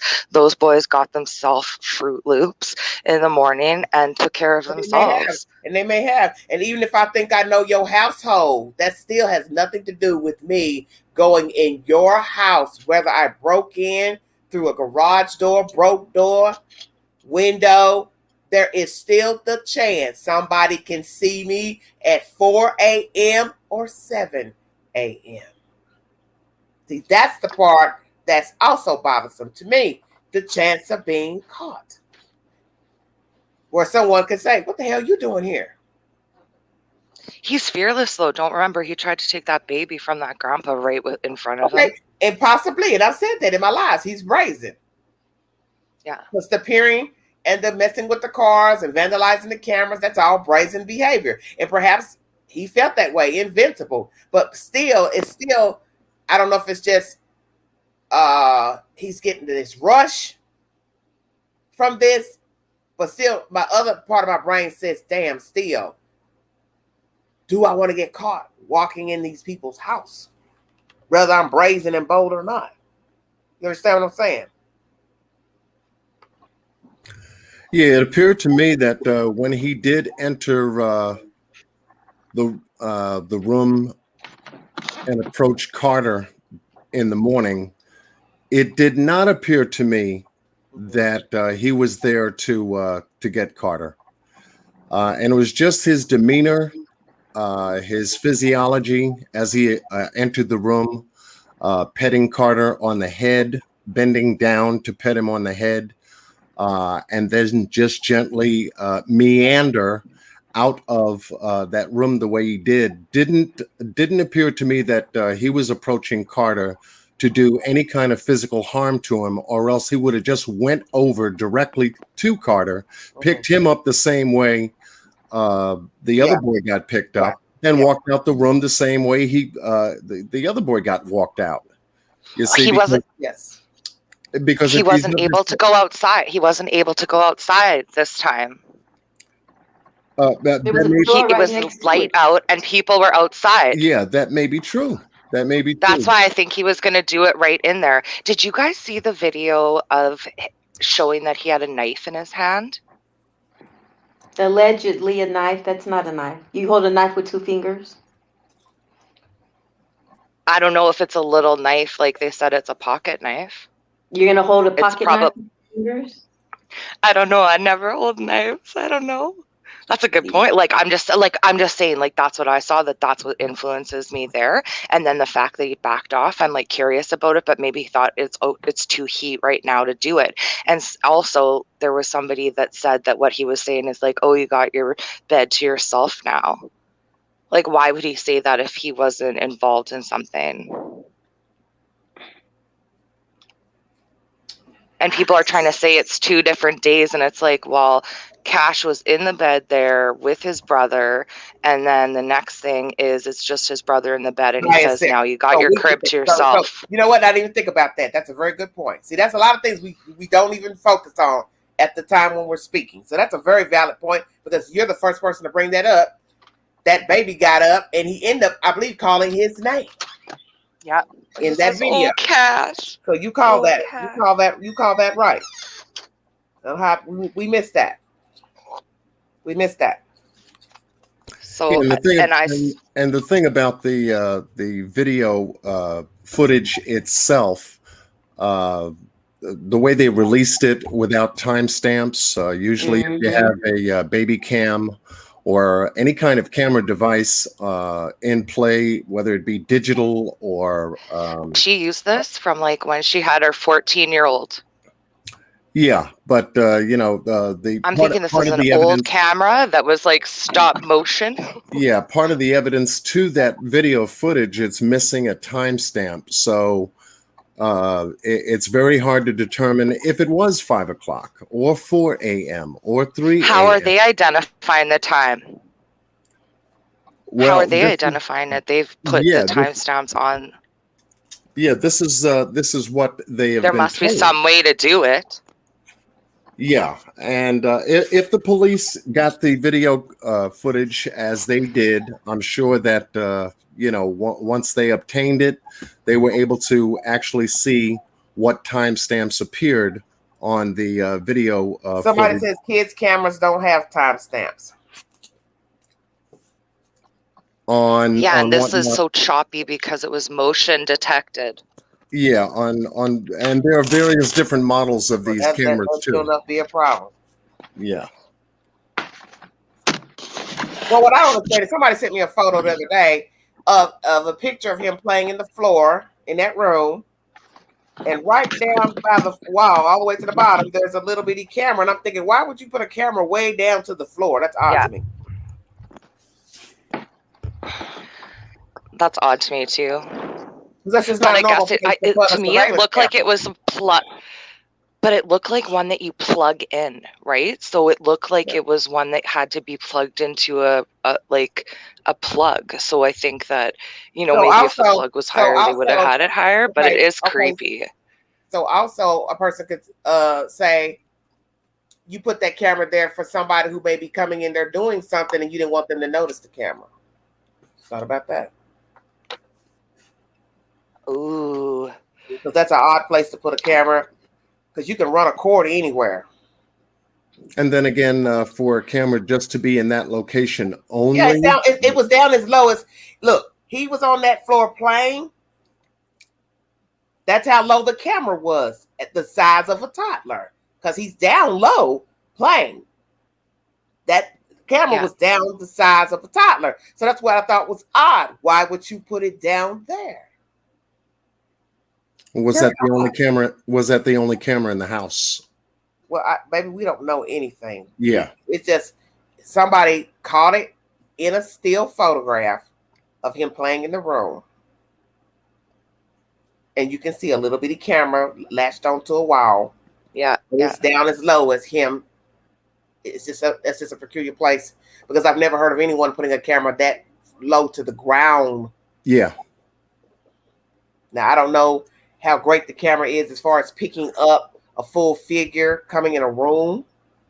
But now that I sit here and think about it, perhaps it was there so someone would not notice the camera. As if you're expecting somebody to come in and maybe be doing something they ain't got no business. The funny. But why would he have to sneak in? Why couldn't he do it at 6 o'clock in the night? Why did he have to do all sneaky? He had night vision glasses on that he was like trying to make. But 6 o'clock in the evening, people are walking around their house. Moonchild, come on now. Come on now. No, that's what I'm saying. Oh, okay, wait. Think about what you're saying. So now that means no, you're right. You're right. Walk right by you and kill somebody in your house where you can see me doing it, and they'd be like, "Excuse me, sir." Hopefully. Yeah, because my God, but like just saying that he wouldn't have had to sneak in and be all like sketchy if he was like he was really trying to be quiet in that video. Baby, guess what? The thief comes in the night. That's in the scripture. He comes in the night because that's when most people are not woke. Yeah. And I think not stirring around. And the peculiar thing about the night vision footage is that we actually see this individual looking in the direction of the camera. Because I think the camera turned on. I think the camera clicked and he looked at it. I just wanted to finish, Moonchild, because of my train of thought. You know, if he's looking directly at the camera, knowing that it's there, and he looked twice. Yes, and we see that the camera footage at that time was edited about 2 times. You see it skip. Okay. And then in the morning, we don't see him make the same move and motion like if he knew the camera was there. Lord have mercy. Hold that thought. Please, John Q, hold that thought. Okay. Dolpha Finn, you said something that nobody else has said either. How do you know which twin is which in the dark? Shut your mouth. I'm dead. He had vision glasses on and the boys do look different. I can tell the difference between them. Now you showing out now. Now, do we know that it was vision glasses? I'm going to guess, but I definitely think that when he was looking, because you got to remember that time of night, everything is like so quiet. He's scared. He's listening for every little sound, right? So when he heard that sound over to the right, it was because the video camera clicked on. And maybe you saw that pause and it was edited because he stood still for a while because he was listening so intently, touched his glasses, and then he looked again because it clicked back on because there was motion again. Right, because the babies are sleeping, the motion doesn't go on. So when he stood still for a long time, it clicked out and then it went back on. No, I get speculation. Yeah, definitely, and to stretch that out the way you did, it is definitely speculation. Because if we take a look again at the night footage and study physiology, we can see that there are different postures and different motions happening in that room at certain times. And in the way that's distinctive, the night motion and then the day motion don't equal each other at all. Yeah, because he's not being as creepy. Yeah. He's not having to sneak around so much. Maybe somebody even knew that he was in the house at that time. That's why he didn't kill Carter. You act like he don't care. Remember, he don't care. So you just already said, why not go at 6 o'clock? What difference will it? So which is it, Moonchild? He need to sneak, don't sneak. What? Creep around, don't creep. He bold, he brazen. I'm just saying. No, I love it. I love being challenged. Like I don't know. Like I just want justice for Cash, and like I hope that, like, you know, this case is really triggering because I work in the mental health field and there's so many folks that deal with mental health that get a really bad name from this. He's talking to somebody in the video. Do you believe that, or he's talking to himself? I believe that he is talking to someone, and I believe that there is somebody outside of the window on a cell phone. That's what I believe. So somebody talking. Oh, damn. Okay. I'm sorry, but like I see that light. I didn't see it for the longest time, and I wanted to know what everybody was talking about. So y'all want me to believe, listen at this, because y'all, you want me to believe somebody was outside the window at night, hours beforehand, and now somebody's outside the window during the daylight time at 7:27. Come on now. Oh no. Oh no. I don't know. I can't say. I don't have an opinion on the second one. I don't have an opinion if there was somebody else there on the second one. Okay, I'm saying, when did you see light? Oh, I said Crystal. What Crystal? At night or daylight? Which one? At night. At nighttime, I see a cell phone in the window. I'm talking about, who was he talking to during the daylight? He was talking to Carter. He was talking to Carter, honey. So what did he say? Because it sounded something. It didn't sound very nice what he was saying. He said, "Now you're gonna have this bed to yourself." And someone said, "Stop acting like a creeper," or something. I didn't hear nothing about no. He said he gonna have a baby. Now, Moonchild, now stop it. I ain't heard him say that about no. He having the bed to himself. Who else heard that? Please, no, I people. My opinion, he's talking to himself. I also think he was already in the house and did not break in. I agree. I think he was already there. Because I can tell you now, I ain't getting up at 7:27 to come do nothing. It don't matter if I was facetious or not. I ain't getting ready to go nowhere at 7:27. 7 o'clock. I ain't got a car. I got to walk. Stay woke. Yeah, what happened to his backpack? And like, where did he change? Right. See, those are the questions. See, that's why I said you could ask 1,000 questions when it comes to this because of those damn videos. The disguise changes. I'm lurking around in the damn dark with a damn white baby. Bloody. Stay woke. I got to go change my clothes. So I went bloody in my mom and daddy house and washed up and threw dirty clothes around.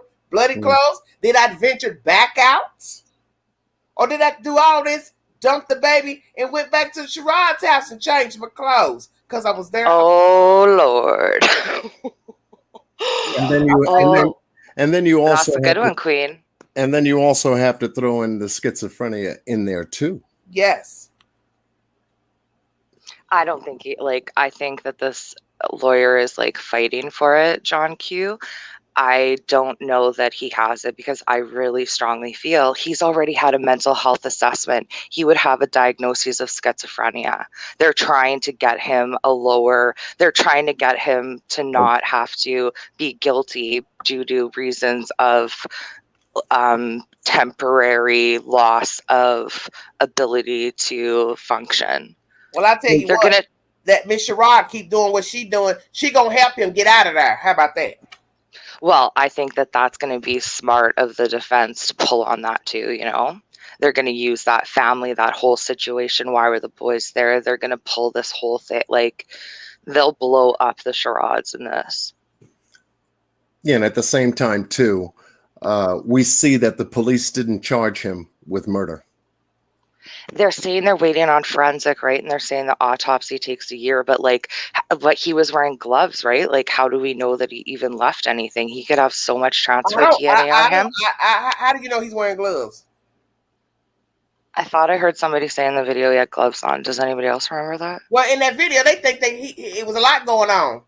Y'all saw. I know. Saw dead people. Y'all saw people taking phones, earmuffs, earpieces. Y'all having night visions from Cow City. Somebody talking to somebody in an earpiece. Somebody was standing outside. I saw a cell phone. I saw a cell phone light. Saw a flashlight. He talking to himself. No, that's Cameron in the room with him. Pellets and pugs. I'm trying to understand. I'm not like, my mind is made up that Darryinn did it, I guess, is my lane. But there is other suspicious stuff. And I think there is somebody outside the window. So when I said Darryinn did it alone, I mean without the Shroud's help. But I could be wrong. Like, I don't know anything. So you said you do believe that somebody was outside the window the first video was night, right? Yes, ma'am. Well, then that means that somebody that's a co-conspirator. Right. He couldn't have done it alone if you think somebody was outside the window. Right. I said I don't think that he did it alone. I think he did it without the charades. Yeah. Okay. So which one do you think helped then? How about that, Miss Moon? No idea, but I want to know who this like apparently Spanish person is or Mexican person is. And that's he said, she said. Yeah, absolutely. Absolutely. But I know, like, I don't know who's out there, man. But like I always say consider the source. And that was the Pinkerton. That was the dad, I think. The same one that put out the allegation of child molestation, which was very vile and disrespectful to the dead. Because that's not the place to put out. Don't think daddy is okay either. I don't think that family's okay about anything on Facebook, the lie book. You're talking about a dead kid, and you're gonna throw that out there, which makes yourself look stupid, because people are gonna now say, "Well, how long did you know about this? Who's the perpetrator? What have you done? Why didn't you save the children? Save the whales? What's your part in it, Grandpa?" Mm-hmm. But I don't think he's well either. See, everybody wants 5 minutes of fame when people go missing and die. It is the sickest sensation I've ever seen. Sad. I want to be seen. I want to be heard. I don't know nothing, but I got to tell you something. I don't know who did it, but I got to tell you something. I think I know who did it, but I got to tell you something. But you don't know nothing. So you should be quiet. And it just seems like there are many different perceptions around this case. A lot of it is coming from YouTube, because we're outside looking in. Right. We have the opportunity of taking a look at evidence that we might have never seen if it weren't for YouTube or the internet or anything else like that. Sure. So in light of the evidence, all we have right now are the statements from the Sherrod family. That's all we have. That's so vital. Yes. Yeah. We have. Yeah, we have that. We have the video statement recordings from the Daily Mail of Sherrod and her son and what they said. And the walkthrough that he gave them of how Darryinn entered the house, I take that as speculation as well, because he was assuming this is the way he came in from the garage. We usually have the garage door closed, but was it closed or was it open? Was that door that he took them through jimmied the way he tried to show them that the door was kicked in? He takes them down through the kitchen toward the dining room, makes a U-turn left. We see the sliding glass doors, and then we come to the children's room where they were. Okay. He points to the bed. He points to a 1, 2, 3, it looks like a 4-tier shelf. He points to the third shelf from the top that says that's where the camera was. He walks back through the sliding glass doors, back past the dining room, back out of the kitchen, back to the door, and back out where the garage doors were. That's his walkthrough. Okay. And I take that with a grain of salt.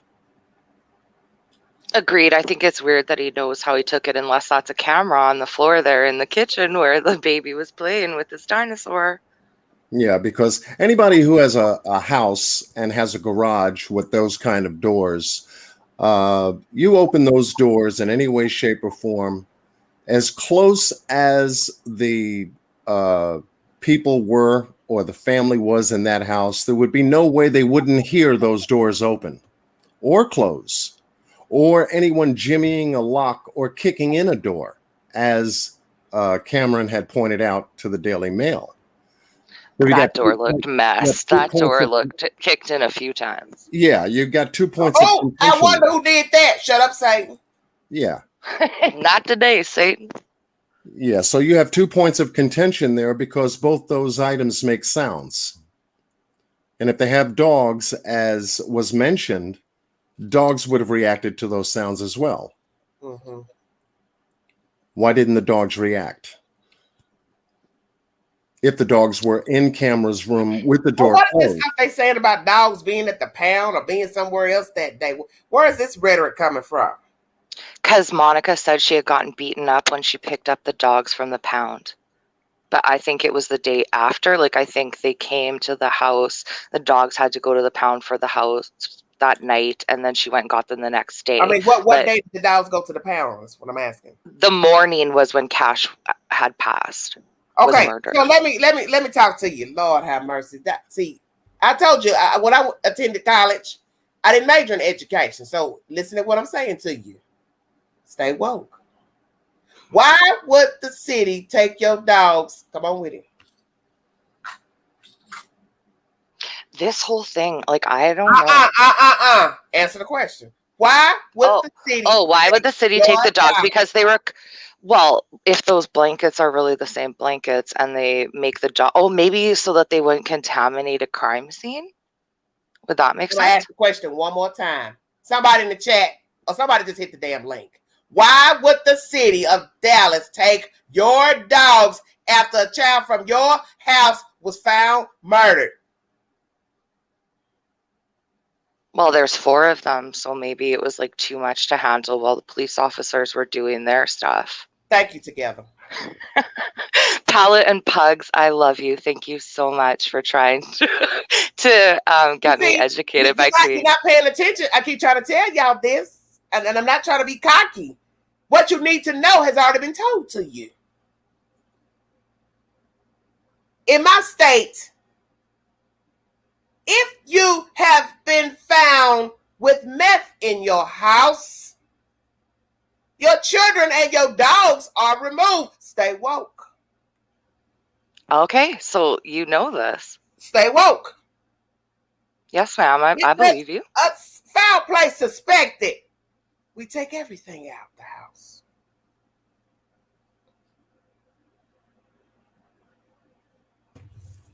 And that's just what they did with the California City Boys.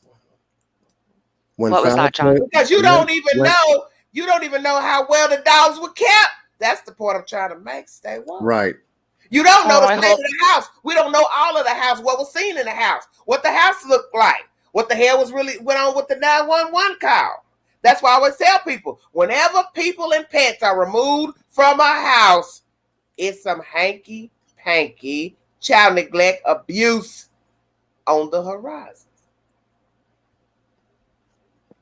Oh, I'm not arguing with you, girl. I'm not arguing with you. I'm just trying to make people understand when people keep wondering about those dogs, it's self-explanatory.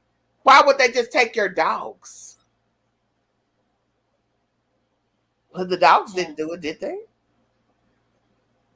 No, they were apparently sleeping with everybody. Oh, I just feel like this. And we hope the dogs didn't tell Darryinn to do it.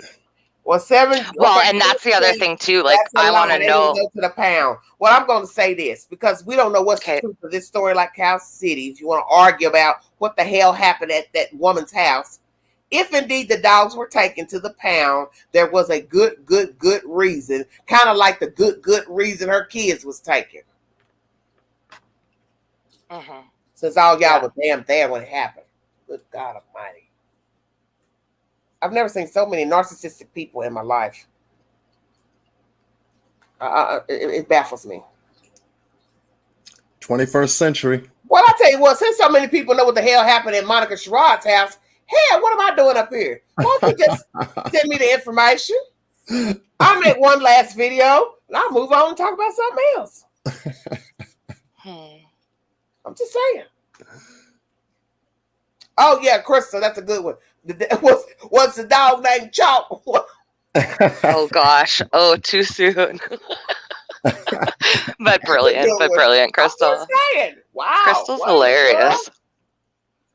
Oh, Jesus. I don't know. I just really hope that the right person gets fixed here. And I really just want to remind everybody out there that not everybody with mental health illnesses acts like this. And we've worked so hard to try to destigmatize this. And I think, here in Canada, we had a really disturbing case about a gentleman that was on a Greyhound bus, and he had actually murdered and beheaded the stranger passenger next to him, and was involved in like a standoff for a lot of hours. And he actually was schizophrenic, off his medication, and he got 5 years in a psychiatric facility. And I know about his situation, and so many people. He just recently got released, and a lot of people are up in arms about it because of the dangerousness of. Have you guys ever heard of this case? I have not. Okay. No. So he, I think that there's a point where if people have legit mental health issues and they were, undiagnosed or untreated, that's completely different than a sociopath going around acting like that. And God, I hope I'm wrong, you guys. Like, I'm not claiming to know anything. I'm just basically repeating hearsay of what I've seen from you and one other channel that I watch. Like, so I've actually watched I want another Justice person to too. hit the link. Thank you. I know, sweetheart. I know. Yeah. I heard the story. But I love you guys, and even if you don't agree with what I'm saying, I appreciate to have a place to talk about this because it's very disturbing. You're welcome anytime. And I love you, Queen. Thank you. And John Q, I'm so sorry. Don't take me. I'm just a high-strung person. That's just my nature. Oh, no, honey. No. We're good. We're good. I try to make people think of everything that they're saying. Oh, no, and I love, no. I love it. I love it. We really don't know. That's why I want the person who just made this comment to hit the link, because that's something else that we ain't thought about. They're basically saying this video happened after the child was found. Hit the link. Okay, I love you guys. I'm going to be in the chat. Thank you so much, John. John, I apologize for my ADHD interrupting. No, that's I'm so passionate. Fine. That's perfectly fine because everyone has a different perception, a different viewpoint as to what they've been able to collect on this case so far. Right. And hearing your commentary is very interesting. Well, thank you very much. And you guys have a great night, and I'll be in the chat. And much love to you, Queen. Okay, you beautiful Queen. Thank you. Thank you, child. Okay, bye, y'all. Bye, baby. Justice, hit the link. I want to hear what you have to say about the video being after the child was found, because that might seal everything right on up. Because what if that's true? Shut up. What if that is true? Something to consider. Yes, because that's what a lot of people were pondering. What is the truth of the videos? Are we talking about same day? What? So now someone in the chat, if I'm reading your comment correctly, you're saying when Darryinn went in that room and patted Carter, that was after the fact of them knowing that Cash was dead. None of us ever thought about that. And what if that's true? Shut your mouth.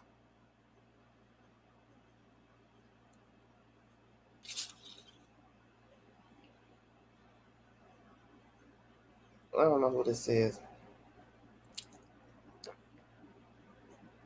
What is that under the sheet pinned to the wall under the window? You have to use the same name in the chat. I just, if you don't use the same name in the chat, I don't let you on the stream. Nothing personal.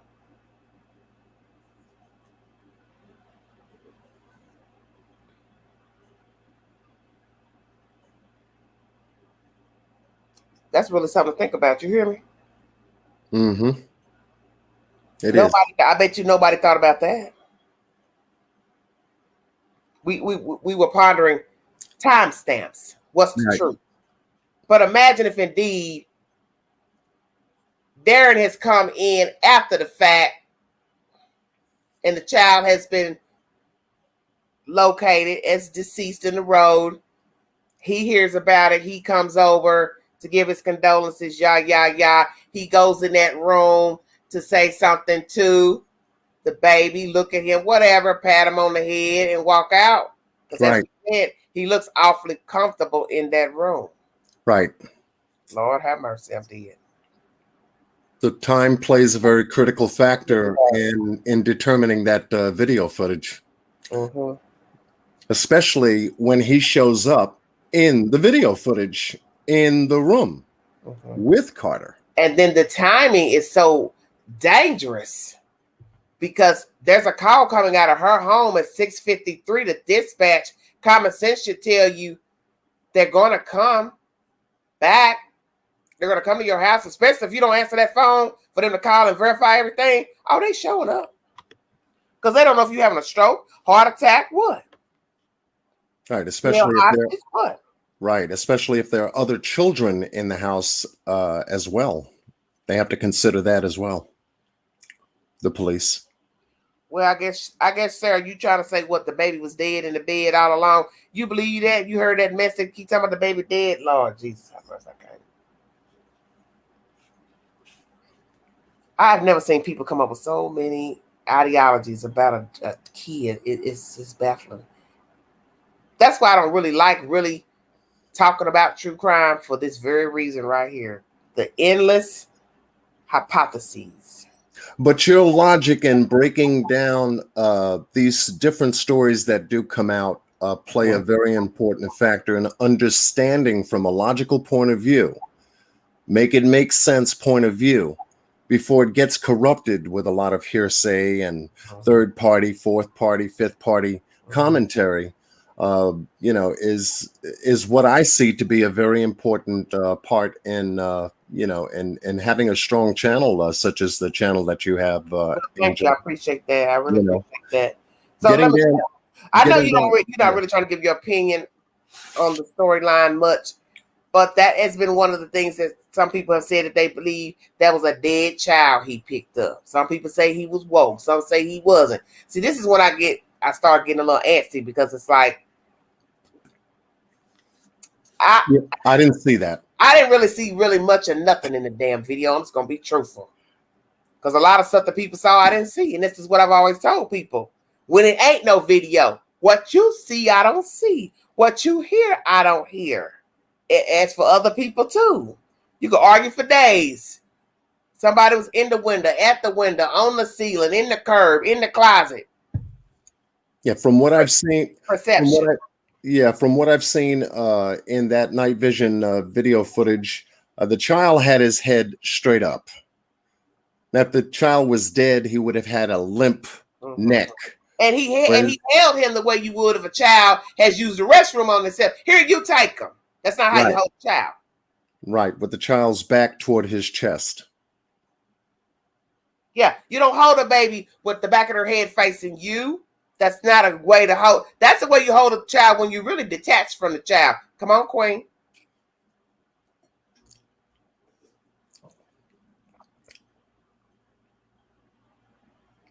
So yeah, I would definitely say that Cash was alive when he was being removed from that bed. Legs straight down, head straight up. In fact, it almost appeared to look like he was looking forward, coming out of his sleep. Possibly. It happened so quick, I couldn't tell, because people are like, well, can't you tell he's awake? He's this. I said, no, I can't. I don't put my stamp on nothing. Yeah, I can't say. It was a quick snatch. At first, I couldn't even tell about the shoes until I watched somebody's channel where they blew up the video. See, there's a difference between watching it as a regular video versus blowed up. You get to see a few little things that maybe you didn't notice, but it's still under speculation what you're seeing, even with the video blowed up.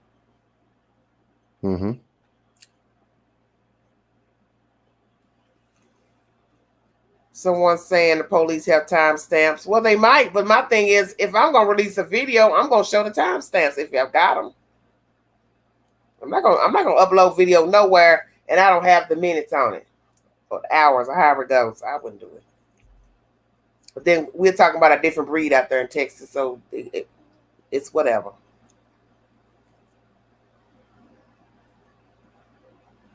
Well, Janet, you're dead. The ants know you're dead. Come on now.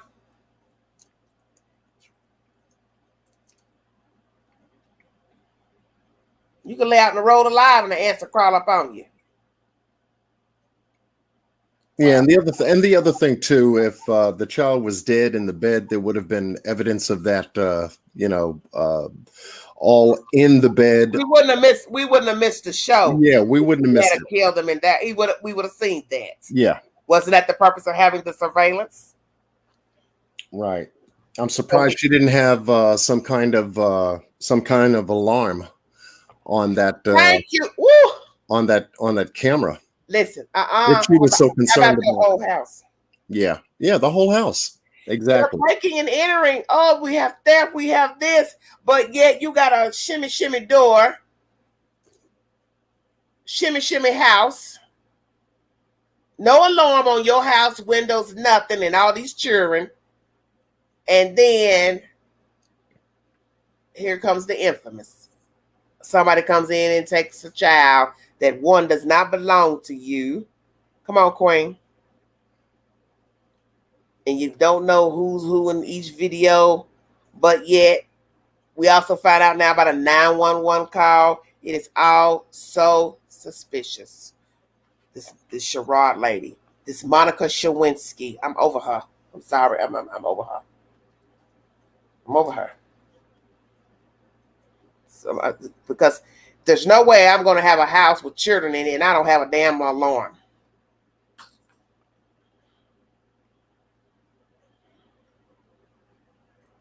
And to me, as well, it looked like a makeshift bedroom for the kids to be in. It is a makeshift room. Yeah. Well, guess what else we found out? That stuff the children were playing in and the baby bed belonged to Cameron's baby mama, him and her baby mama children. Shut up. Did you hear that? No, I heard you. He got a black baby mama, John. Oh, wow. Does it get thick quick or what? Did y'all know that out there? That baby bed those children were in belonged to Cameron's baby. Those toys were for itty bitty spiders under 4. Little press toys. Those little toys that go moo, oink, oink.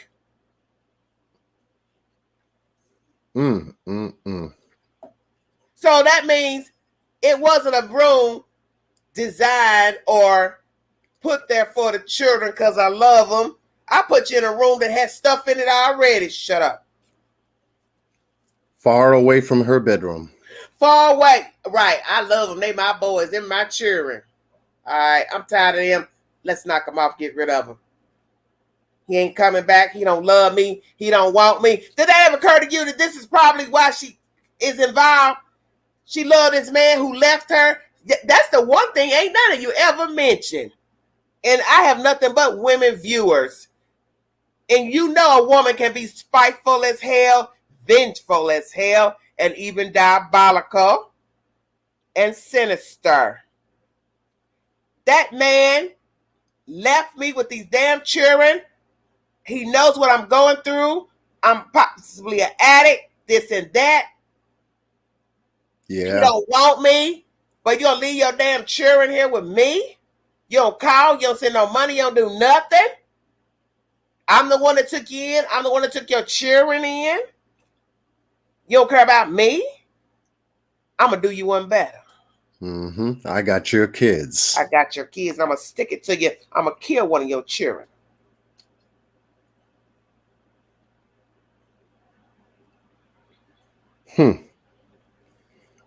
What they say about a woman scorned? Shut your mouth. Yeah, hell has no fury like a woman scorned. That's right. Let me see who this person is and what they talking about. Hold on a minute. Okay. Hello?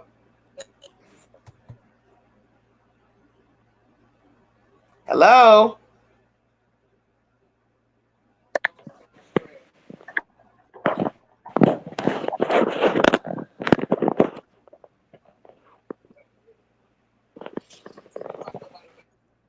Hello?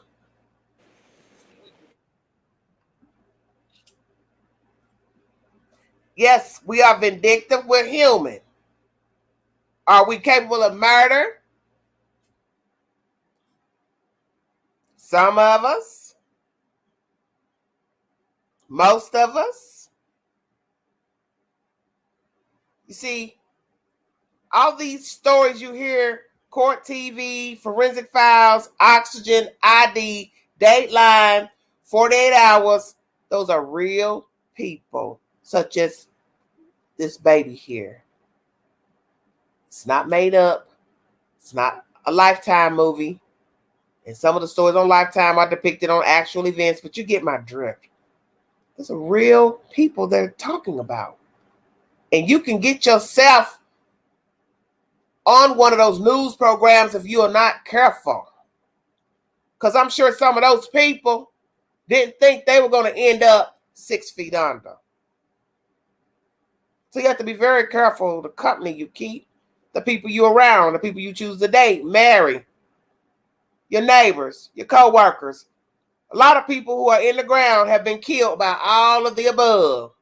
Their boss, their business partner, their lover, friend, foe, rivalry, secret admirer, husband, wife, cousin, mama, daddy, child. Oh, you can get that. Don't ever think you can't get that. Because a lot of you, I think that. That would never happen to me. My family loves me. My friends love me. You think they do.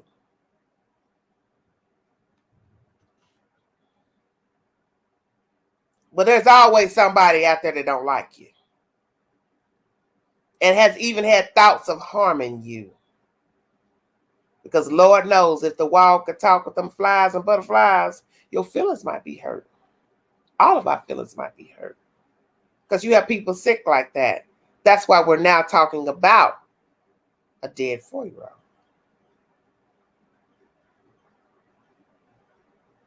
People are evil. And they don't need a reason to kill. And I tell you all that. Stop asking why and ask why not. I did it because I could. I wanted to. I need your permission.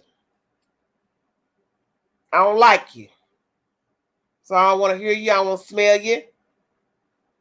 I don't want to hear your name ringing in the street. I don't want to hear nobody in my house talking about you no more. I want you gone.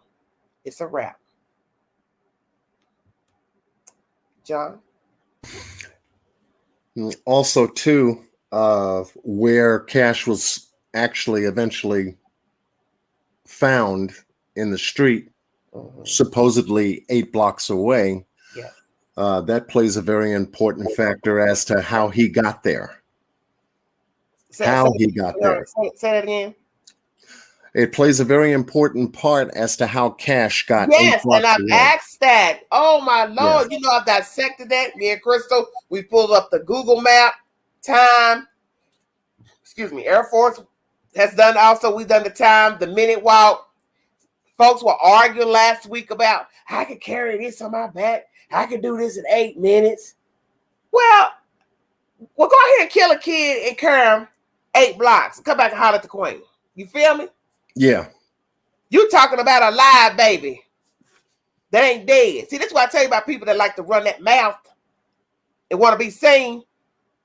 You walking 8 blocks with a live baby ain't the same as walking with a dead baby that's blooded. Because we don't even know if he killed the child first or walked the baby 8 blocks, then killed the baby at the exact location. We don't know. Or was taken in a vehicle to get to that location. Right. And that's why I asked somebody who was on my channel the other day talking, who has a car? Does Darryinn have a car? The person said no. I asked, does Cameron have a car?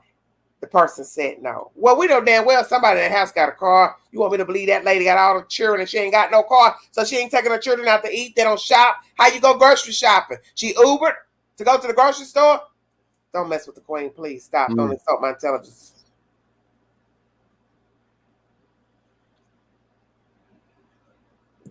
Air Force says 9 minutes to walk, 4 minutes to drive. So now you got to ask yourself, like you said, did I walk out with the baby and told the baby, come on, we're going to take a walk? So you mean to tell me a black man walking down the street with a white baby with no shoes and no shirt? Come on with it, queen. And no one see him? But he bold. He don't care. He's invincible. He's Iron Man.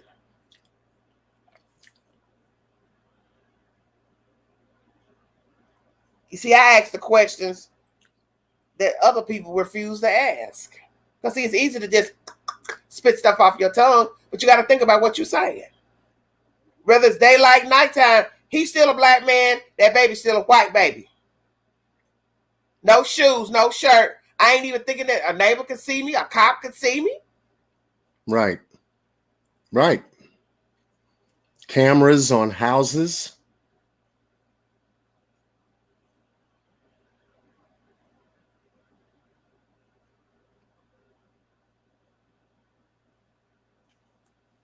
That's a big missing piece. Yeah, it is.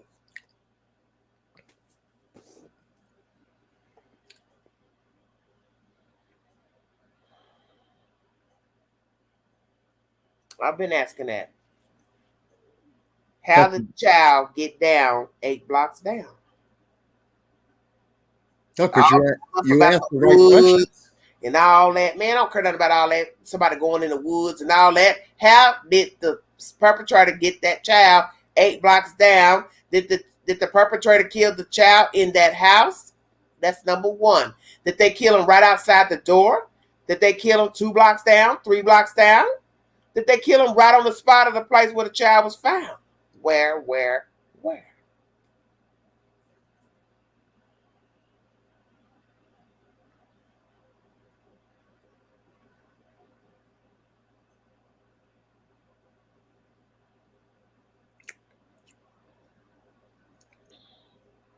He had lots of time, knows where all the cameras are. No cameras where they found the boy.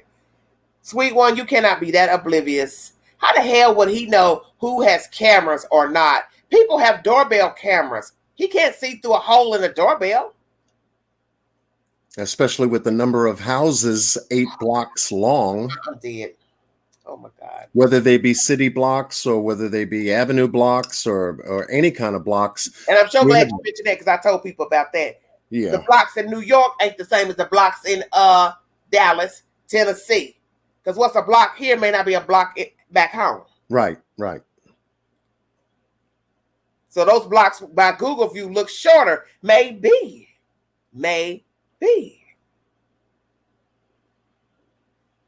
That's the whole point of that story. We don't know where the child was killed. So that's what I'm saying. In the house, outside, on the way, at that location, where?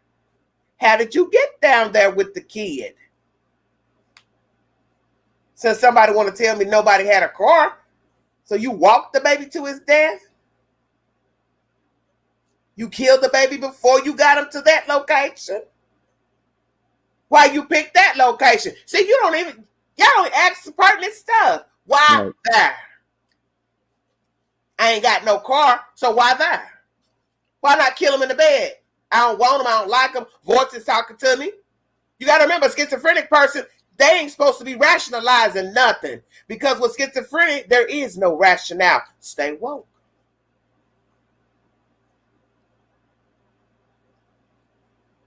Right. Their reality is distorted. It's distorted. So I ain't getting ready to do all this hoopla planning and all this old kind of crazy foolishness. I ain't got to walk no baby down to his death. I ain't got to go take him to the woods. I ain't got to do none of that. I'm sick. I'm crazy. Slice and dice. I'm done. Hands up. I'm out of here. Hell, I'm coming back for. Oh, the voices told me to come back. Check on the second child, but I don't kill that child. So the voices told me, that's okay. Try it again another day. Go home, get some sleep.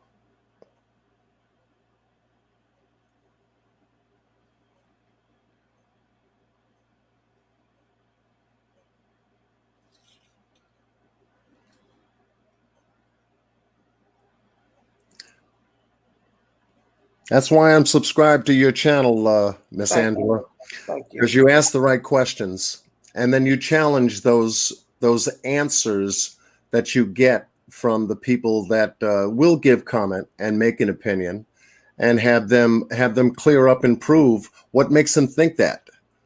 Right. Especially if it doesn't have a receipt.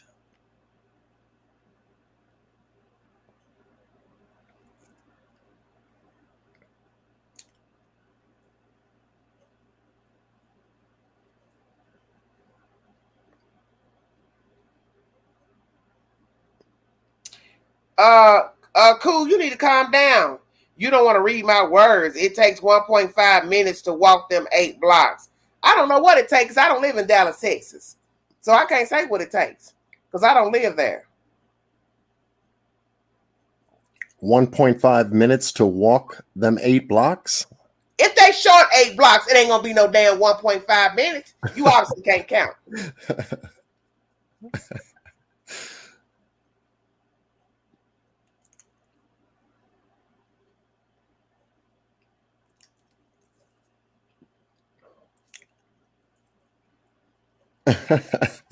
I done went half a mile. It take damn near 22 minutes to get to up from where I was living to the Walmart just on a stroll.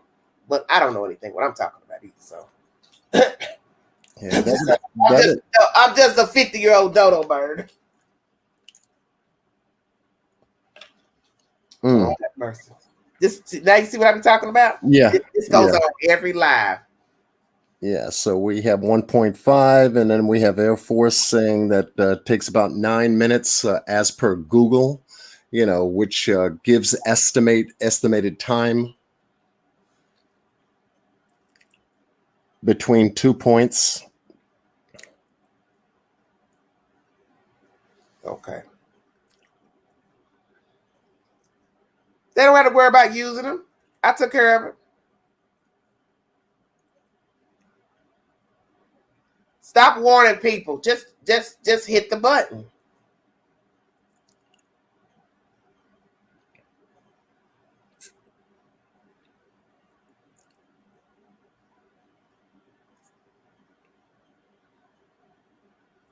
So we have someone, Moonchild, saying that the woman did it in 1.5, said don't trust Google.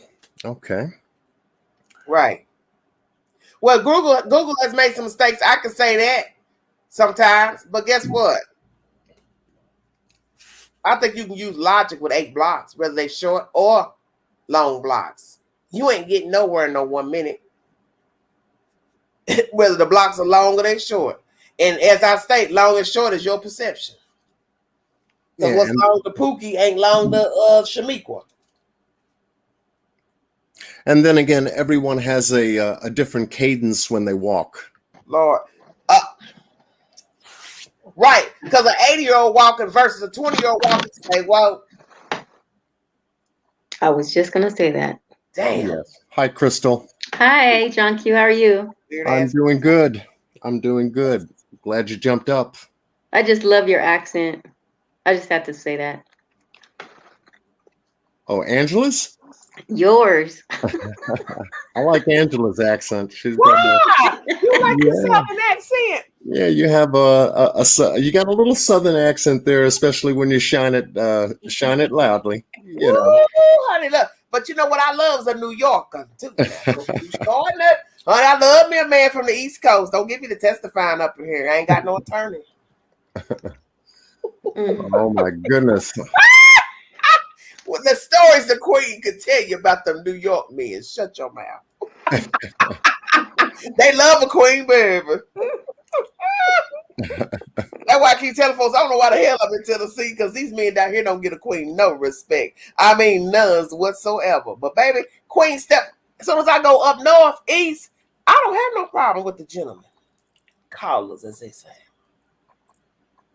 Because I will be going up north here in a couple of weeks. Shut your mouth.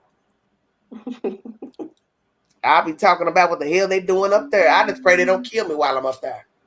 Lord have mercy. I shouldn't say that, but them folks is crazy up north. Moonchild, somebody wants to know where you're from. I mean, John Q. Moonchild wants to know where you're from. Oh, I'm originally from Brooklyn, New York. Oh, that's a beautiful place.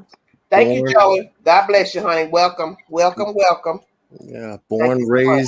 born, raised, and educated in East New York, Brooklyn. And you're currently in New York right now, right, John Q? Yeah, yes, I am. Do you ever think about leaving there? No, not really. I mean, Really? no, Oh not my really. Too ex God. Too many exciting things in New York. I know, but I don't like all that concrete. I'm so spoiled. I like being able to pull up to pay the bills, to go to the store, to go shop. I want to cross no big old street. I don't want to cross 115th Street to go get that from Target. Damn it. I Yeah, want, you know what I'm plenty of, saying? yeah, I'm plenty of spoiled. places to shop I'm up here. spoiled. That's for sure. I've been to New York and mercy, mercy me. It's an interesting trip. Very interesting trip. The Queen, look, just trust me, the Queen has lived. The Queen has lived. Yeah, it's a good mixing bowl here in New York. It is. It is. It is. It is. It is. My first experience was seeing Ground Zero. They wanted to show me the buildings after they had fallen because Right. I went to New York. That would have been February '02. So I got to see the holes, that the building sat in. It was like something I had never seen. Just looking down into what were little square boxes of where a building stood. I used to work. I used to work in the commodity exchange on the 8th floor in Wow, really? building 1. Yeah, Okay. Wow. Go ahead. yeah, yep. Look at Joey saying laugh a lot. I don't got streets like you guys. I drive to town. Right, Joey? That's what happened when you live in small town America. Everybody don't live in big cities. That's what they call it, going to town. Going to town means 1 minute, Dougie Fresh, 1 minute from your front door to town. It's not like riding the A train, B train. I said that to my sister-in-law about a couple of weeks ago. She said, Angela, we don't call them A and B trains anymore. I said, well, hell, you know what the hell I mean. Yeah. North to south, then, damn it. I'm sure it takes the same route. Yeah, it does. They haven't changed. Yeah, They yeah, haven't I had changed to the go out. position of the train tracks. That's for sure. Yes, I miss riding the train. I sure do. But I always was afraid to lean over to look to see if the train was coming because I don't like heights. And I always had a fear of when the doors open, am I going to jump in the train in time before the damn doors close? Because I didn't want to get my coat caught in it. That's a life you have to get used to. Everybody can't adjust to city life. That's the truth. Yeah, it is. It can be fast in the city. That's for sure. Yes, but the blocks in the city like New York, they're gonna be way longer than Dallas, Texas. I already know that. I don't even have to go to Dallas to know that. Okay, small towns have less than 500 people. Our small towns, yeah, that's very small. That's very small. So what do you think of what you've been hearing so far in the chat tonight? Because I keep a interesting bunch. Oh, yes, you do. You keep a lively bunch, and they're respectful and not all of them. Yeah, they can get a little feisty. They can get a little feisty. My live last night was the ones that rock with me. Tonight, I don't know what's going on. I see a little snap, a little attitude in the chat, but what they don't understand, I don't really care. Because in the end, it's about the victim. Right. Exactly. It's about the victim. Yeah. And there's only one victim. Let me say that. There's only one victim in this story, and that is Cash Gurnan. Nobody else. I agree. Because he is no longer with us.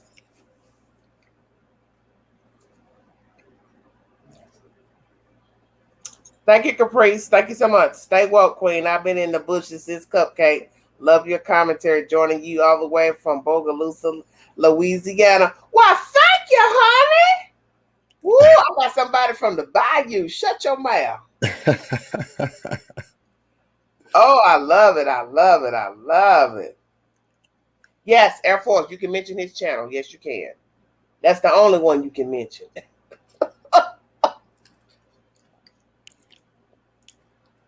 I thought I saw Air Force 5 mention that he had either some friends or some family out in Queens off of Farmers Boulevard.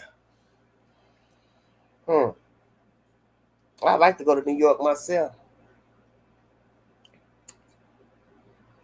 Well, you know what, Joey? That you have sick people out here, and when you are under the influence and your mind is bad, that's what the problem is, sweetheart. That's what the problem is. Anybody that's rocking with anybody that you don't even know if they're involved in a crime, I'm not rocking with anybody I don't know. I don't know anything about you. I'm not rocking with you. And it doesn't matter if you are drug induced or not. Gossip rhetoric. I'm not rocking with anybody in a storyline pertaining to missing and dead children. I've never done it, and I'm not going to start. It doesn't matter what I think of you. I'm not going to know. I'm not rocking nothing until that district attorney comes forth with an indictment and with evidence. Then I can say, well, okay, hey. But I'm not rooting for nobody. Yeah, it's going to be very interesting what they put together. Right. Moonchild. Broken attracts broken. Obviously. Yes. That is so true. You know, one side's going to build a case to convict, and the other side is going to build a case to defend. Right.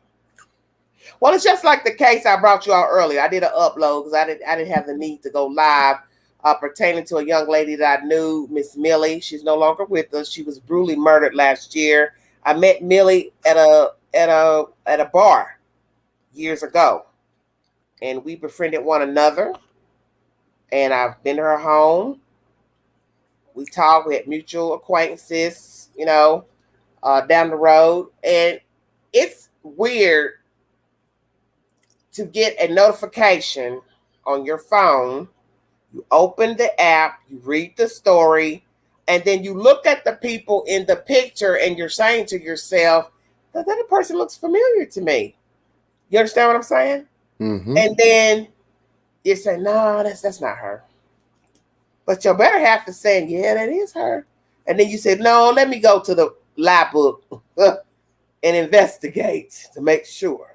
Right. So I go to the lab book, and you can only imagine what it felt like when I went to the lab book and realized this person that I knew was brutally murdered in her house with her roommate by a bottom feeder. And he also murdered her child, her oldest child, older daughter. And he dumped her in a public street, such as this child here. After he killed her, he pushed her out Liberty Street. Anybody from Knoxville knows where this is. He just dumped her there after killing her mama and her mother's friend. Well, I brought you all the information that it is now rumored he was on meth when he killed all three of them last year. That doesn't mean nothing to me because I don't care. He had no business killing those women. And what the first thing I thought was, even then, what were the signs that you saw and yet you still continued to deal with him? Because 9 times out of 10, John, they continued to deal with him knowing he was sick. Mm-hmm. And I'm telling you, Millie didn't deserve that. She didn't deserve that. Her friend didn't deserve that. And her daughter didn't deserve that. And now those kids don't have a mama or a grandmother. And he's sitting up there in court, I guess this week, whatever, crying about he want to talk to his lawyer. He can't breathe. You can't breathe because you getting ready to die up and die. And you better hope they don't seek the death penalty, but they're not. That's why you couldn't breathe, because you were scared about what Miss Shawn was getting ready to bring to that table. Right. But she spared you and said, we're just going to seek life. She better than me, because I would not have. I'm going to give you what you gave them.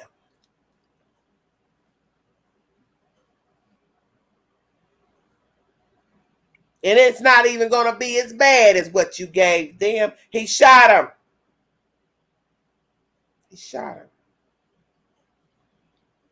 him.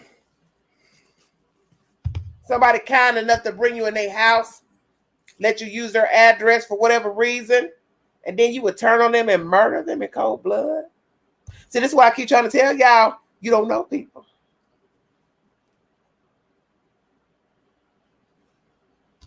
Yeah, because you never know. You never know their underlying conditions or their influences. No. Up But once you know that a do. person uses drugs, John, it's best to cut them off. Don't even look. Hey, I don't worry about what people think of the street, because they ain't got to deal with it. Right. Because see, in your mind, you thinking they won't do nothing to me. That's my child. That's my cousin. That's my mama. Well, I keep trying to tell folks, go say that to the people in the cemetery. Go say that to some dead person in the cemetery. Oh, that's right. You can't, because they can't talk. You don't know people. Who knows what happened that night? Who said what to whom? What he was doing at their house? Who's to say they hadn't told him, don't come back? We ain't gonna fool with you. Or one decided to fool with him. Just, you understand what I'm saying? Who knows? Because I never got a version of what was going on with she, her roommate, her daughter, and that guy. But now I read this week, he had used their address. And also an address that's like right around the corner from that said house on Truesdale. And I know that area because I once was in that area when I got back from Chicago many moons ago. So I know Truesdale very well. Baffling.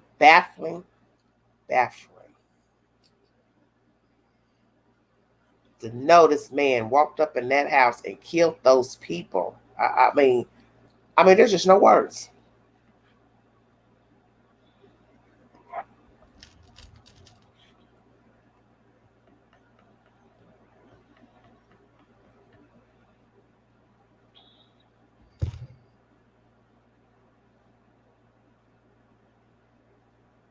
And to find out too that this story sort of coincides with another story about I think his name is Samuel Olson.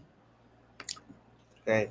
Yeah, there's another story out there where I guess the last couple of days it's been on YouTube in reference to them finding his body yesterday in a motel.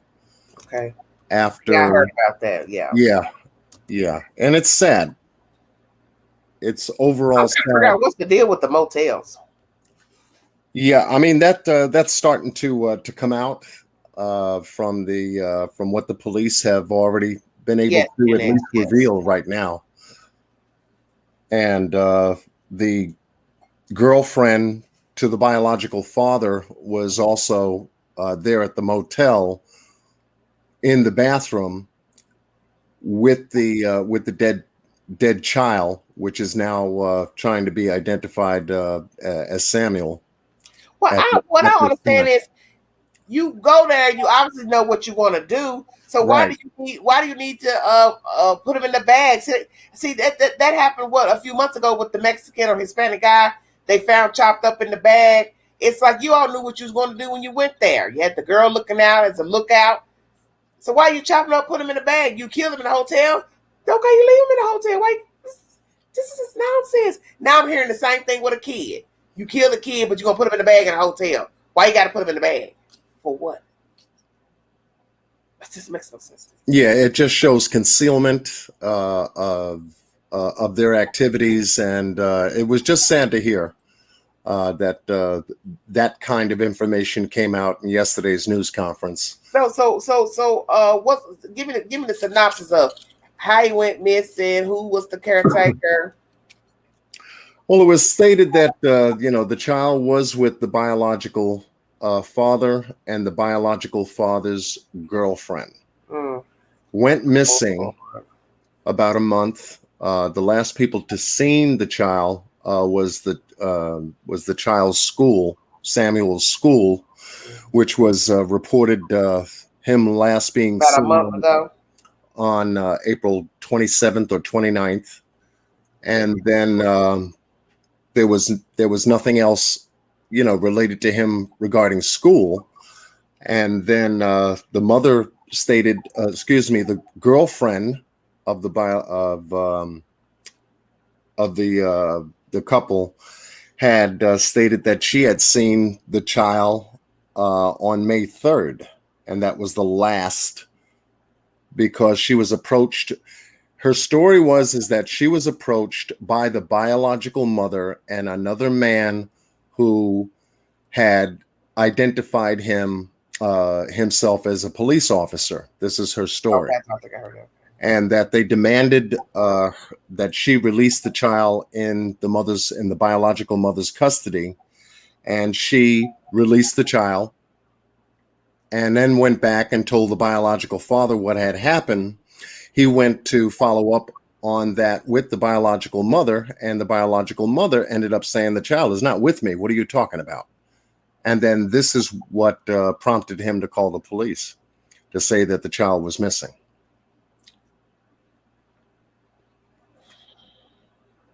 So who put the child in the bag in the room? Right.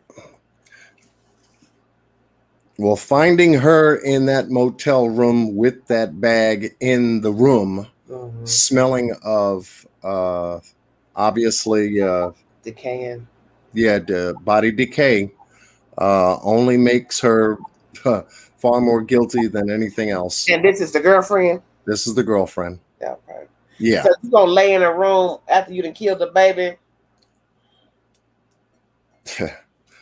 So how long do you think she was in the room with the child? Oh, it seems like the Texas Rangers were actually tracking her, tracking movements of family members and everything else like that since, the inception of the missing persons call. And she just got caught. Maybe moving the child, changing locations. What prompted her to do that, I have no idea. So somebody in the chat is basically saying the baby daddy had to be in on it too. What do you think? Yeah, there could be that possibility. Or was he staying in the room with her? Or no, do they have proof that he was in the room staying with her? There was someone who assisted her in with that duffel bag in the room, and that's when the police got a tip,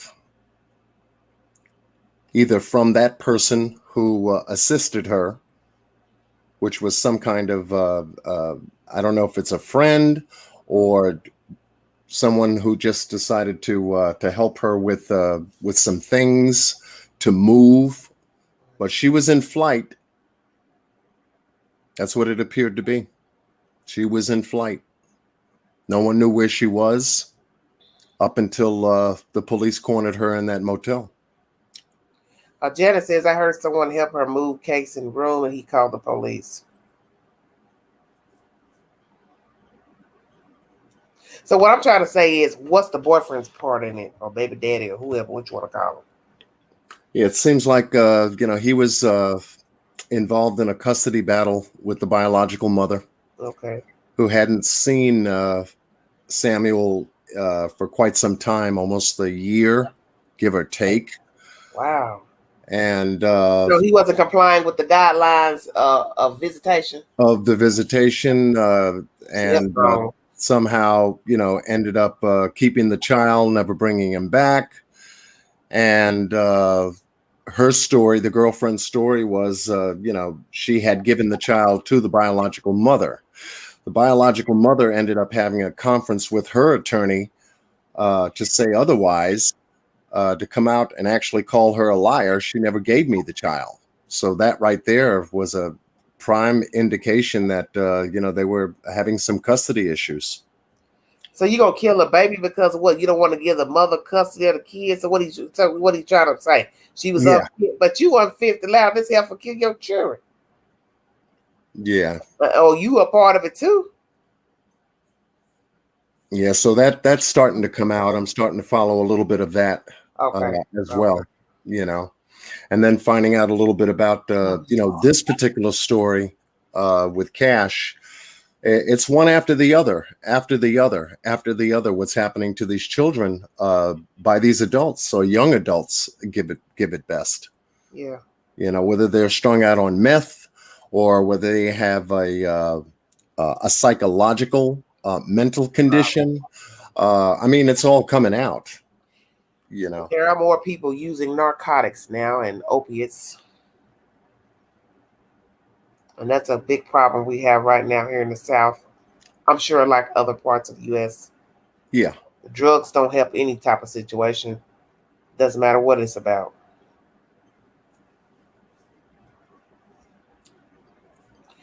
The girlfriend was out on bond for the boyfriend beating the boyfriend. What do you mean the boyfriend beating the boy? V, did you see what you wrote? You mispronounced that. What you saying? Dang, man, this is crazy. Sad thing, he looks like Cash. Okay. Wow. The girlfriend was out on bond for the boyfriend for beating the...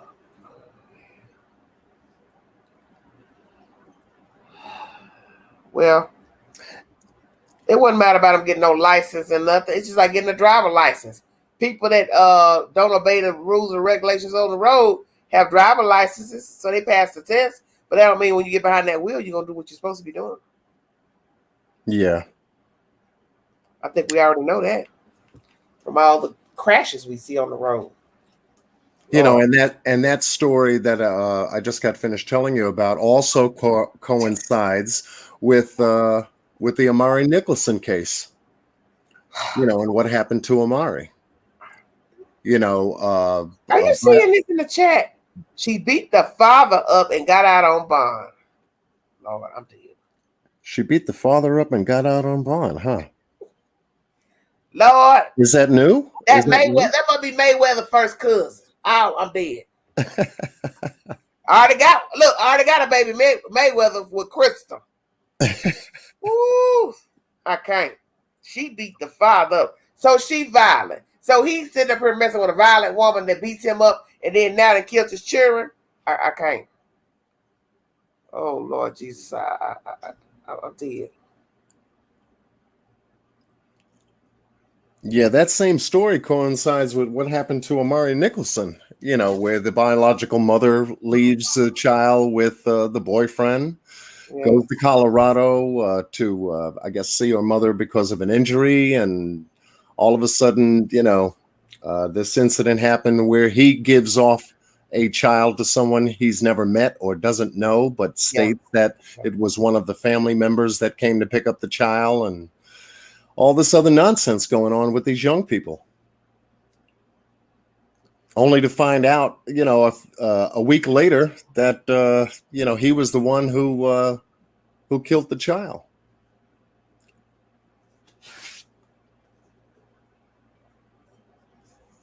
It's like every day. Yes. Hit the link before I check out of here. Because I'm already approaching hour 3. I'm at 2 hours and 38 minutes. Thank you all for joining me. He killed that baby. Well, I'm sure more than likely he has some involvement. I'm not going to sit here and think he didn't. And that leads me to think probably the baby had been abused, possibly by both parties. And how old is that child, John?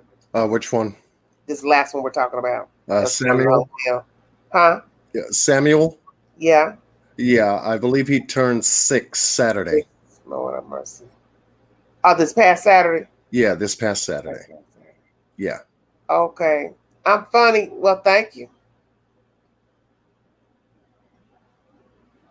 I'm trying to hold on myself. Satan is busy. Well, you have all kind of people that kill and murder. There is no stipulation on age. Your spirit isn't right. It's not going to matter. Amari's mother had been molested by her mother's boyfriend, and the mother took him back. I'm not that desperate for a man. I'm going to let you abuse my child.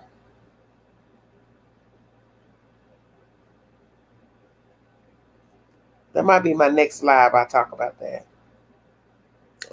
The Samuel Olson case. No, women who stay with men who molest their children and or relatives and continue to deal with them, knowing that they are child molesters. I talk about everything, not always what's in the news. That's a good topic because it seems to be appearing on a daily basis. You know, with this kind of nonsense going on, especially when they involve children. Well, I don't have any sympathy for anyone who knows a person is capable of that act. You already had knowledge that that person has done it because they did it to you as a child. So why in the hell would you let somebody be around your children knowing they did it to you?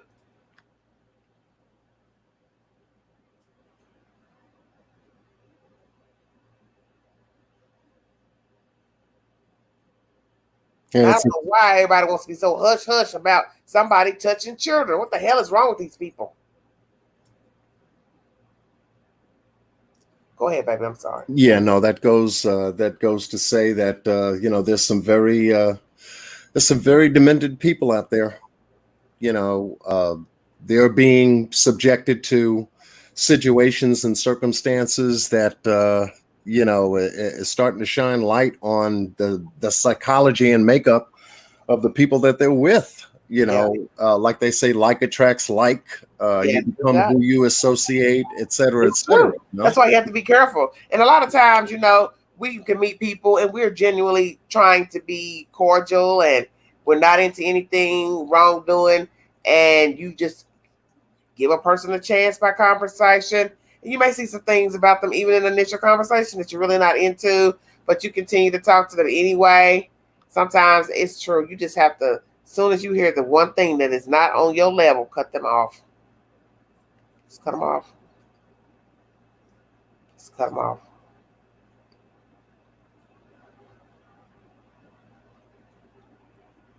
I wonder why Crystal left. She was up here a moment ago. She does that. She goes down and moderates. Yes, okay. She's in the chat right now. I was interested in hearing, I guess, some feedback from her as well as to the commentary tonight. Yeah. You want her to give her a comment about what, baby? About tonight's coverage on your channel. Crystal, come up. He wants you to speak for a minute, and then I'm gonna check out of here. Hello, Libby. Yeah, because you're doing a good job. I've been picking up on your lives and everything to piece together. I really want you to give me your opinion. What you think about this young man that's missing here in my backyard, and me going out there to investigate. I don't like to say investigate, but to check out the place where he was. And I'm telling you, that was a scary trip.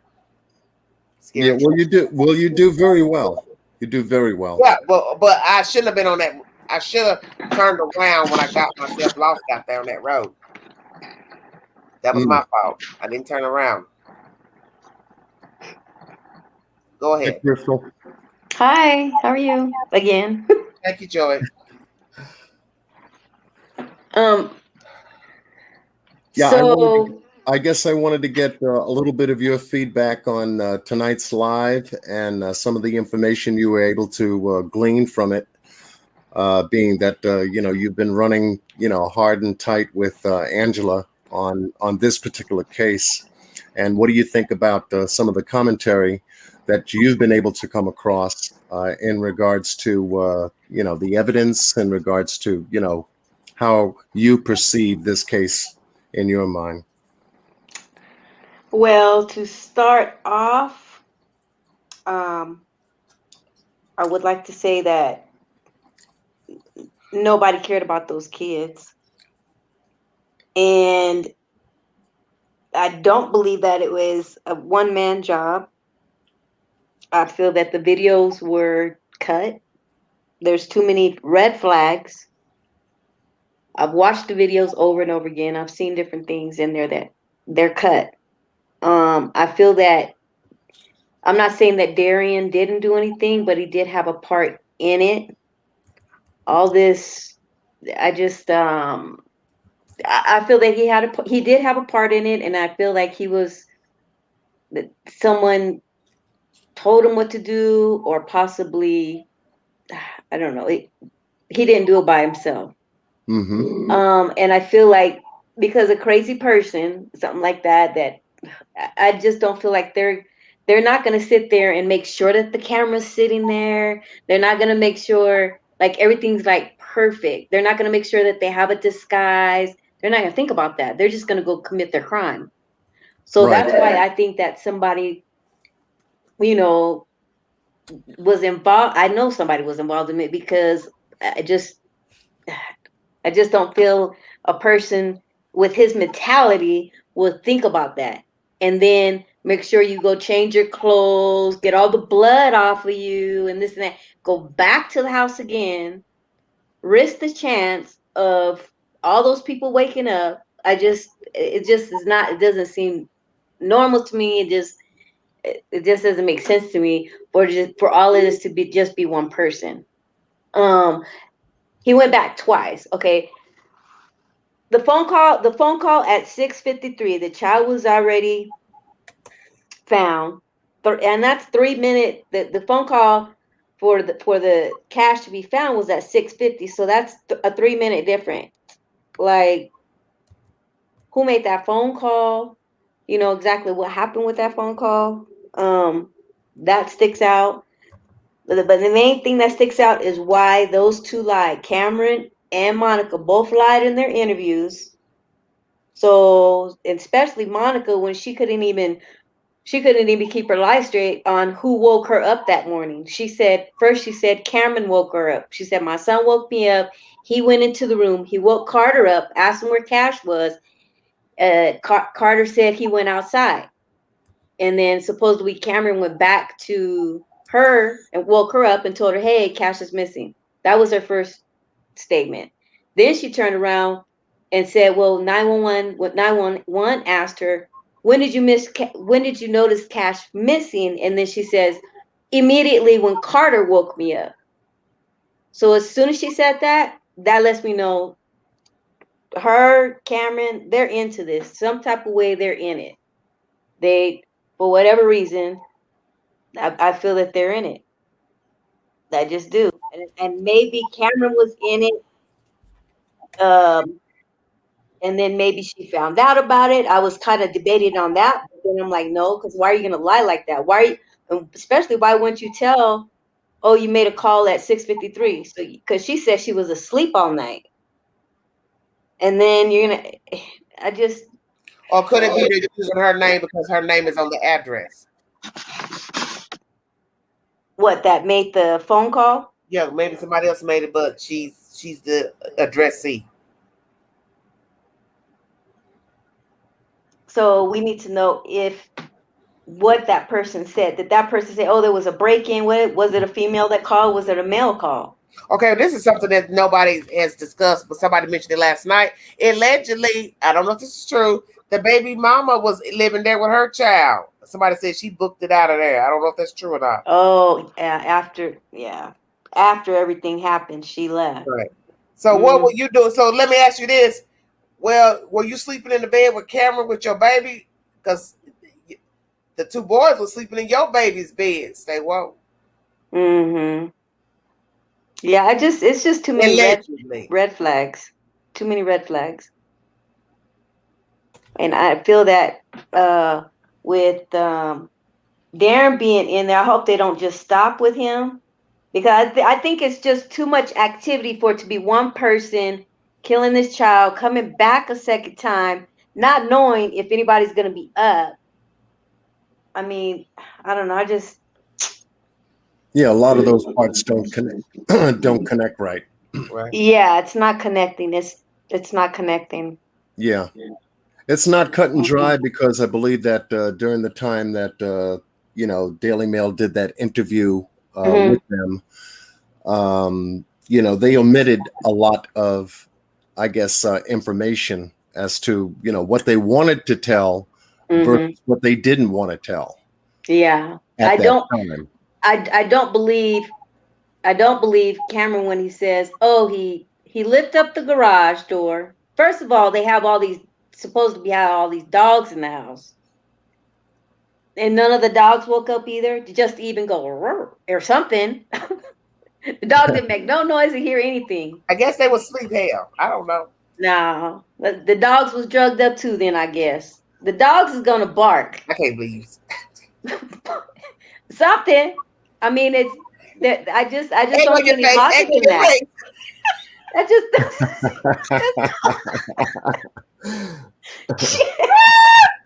Don't get me started. Look, you ain't keeping me up all night tonight with that foolishness. I just don't understand it. And then he says, "Oh, Hey, this." oh He Jesus. opens the garage. It's loud as heck. You can hear it. He opens up the garage, and then he says, "Oh, we lock it with the chain." Okay, so you mean that night? Just that night, you didn't lock it with the chain, but usually you lock it with the chain. Okay, so he doesn't lock it with a chain. Supposedly, Darryinn lifts up this garage, is messing with the door that was already kicked in. What a month before in a drug bust allegedly. But he's gonna say that Cameron is the one that Darryinn is the one that first he said kicked in the door, and then he said, Yeah, well, Joey's making a great point about that. he said kicked in the door, and then he turned around and then he said, uh, uh, tampered with it. Yeah. First he said kicked Right. in, and then he said tampered. Well, Joey's making a great point. Let's Right. kick in this clunky garage door to kick in a door when really you could just do that to the door that led to the room the boys was in. Shazam! Yeah. Because that Yeah. door, that's a makeshift room. Where Right. does that door come from? Go to the door that's right across from the armoire. Yeah. Yeah. And I believe that it goes outside. That's why when people were saying in the second video, oh, he got spooked and this and that. I don't feel that he got spooked, because if he would have got spooked, he could have went right out that door. You mean he got spooked and went right back through that maze to get back out through the front? No, he could have just went out through that door. Well, Brenna's saying there's a video of someone putting a child in a car in Monica's alley. Putting a child in a car, excuse me. Someone has video on that? That's what somebody in the chat saying. Who has that video? Dogs are going to bark or whimper. They're going to make a sound if they hear anything. Yeah. Rena, who has the video? A YouTuber or what? Yeah, they're going to make some type of noise. Well, see, that's the whole point of this story. You don't know who has footage in the neighborhoods. So that's why I said to say that Darryinn know who got what camera and all that. He don't know everything them folks got in them neighborhoods. Mm-hmm. Come on now. Right. Yep. I don't know what the hell them folks got. Yeah, and then if oh my God, this case. What's his name? DB. There. If he Getting already? if he broke in, like I said, he was gonna bark. He was gonna bark. Lord, the dogs was gonna bark, right? But if he's already go to sleep, Mayweather.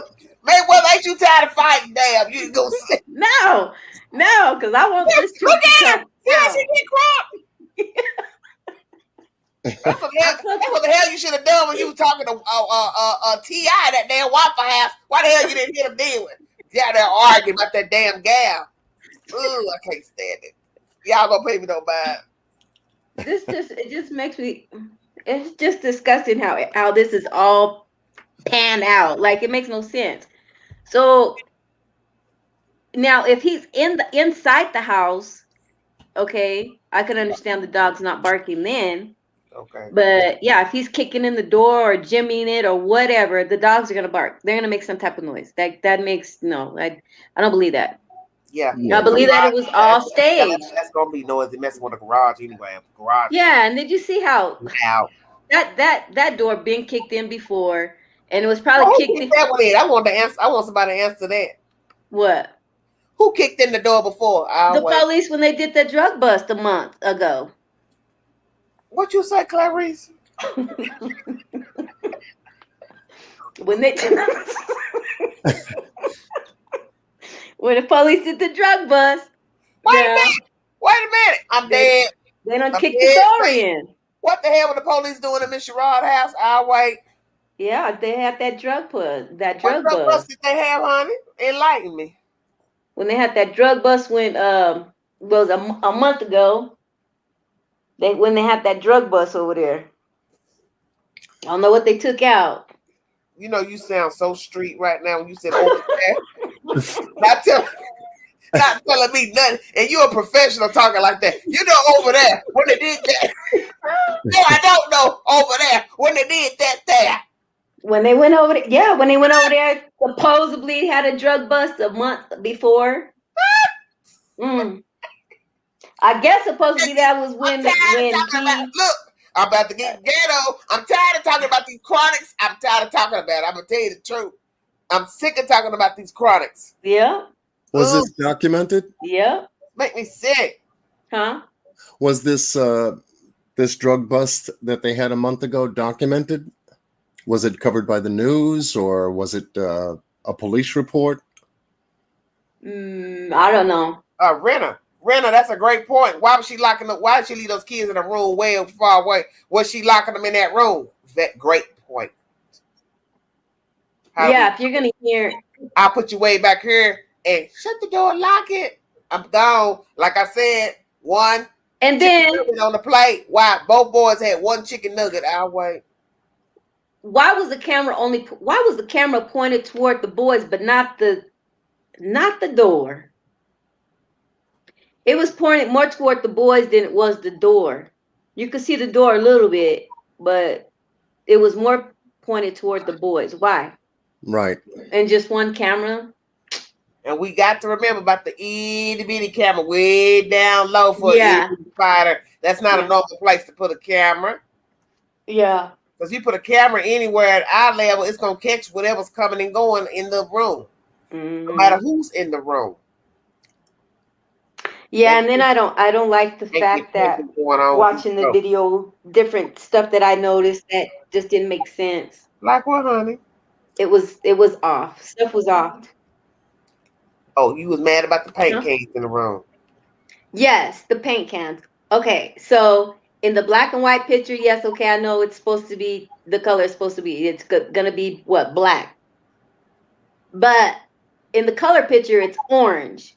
And then Cameron's interview, it's gray. And then it's just too much. In the black and white, there's a black ball. Okay, there's nothing behind it. And in the color picture, there is a like a black sheet type of thing behind that black ball. You'll see it. If you slow it down and you do it screen by screen. What you trying to say, Krista? That it was staged. I don't believe that it's the same day. So they were having painting parties.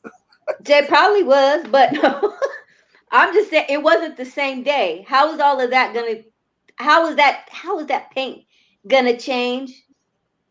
That within the same day is gonna be three different colors. I'm gonna ask you one question. All this change of paint on the wall, is it the room where the children were sleeping? Yes. That's why you see the paint cans on the floor. Yeah. Yeah. So that room could have possibly been recently painted for some reason. Leaving paint cans. Yeah. In the room where children sleeping. Well, yes. my Crystal called it day one. Why would you have paint cans in a room where there's children? And I told people that room was a makeshift room. That room was designed to be a day room or a den or something. That's not a room for no itty bitty spiders. Children that little don't need big rooms anyway. They don't need rooms as they get older.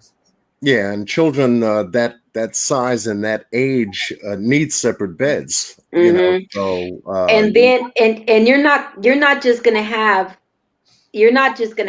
a lock.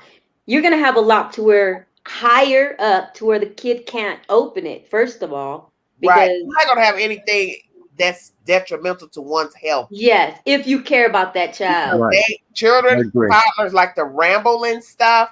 They like right? to try stuff out. So here Yep. we are in a room. Well, come on, let's go over here. Mm-hmm. And poof, I can pull the top off. Oh, it's on like Donkey Kong. They got paint in their hair, eyelids, everything. Right. Come on now. Yep. Yep. Very toxic. That stuff is Ridiculous. toxic. But yeah, you're not gonna if that Carter woke up, right? He goes and the suspect, whoever it is, was right behind him. He didn't.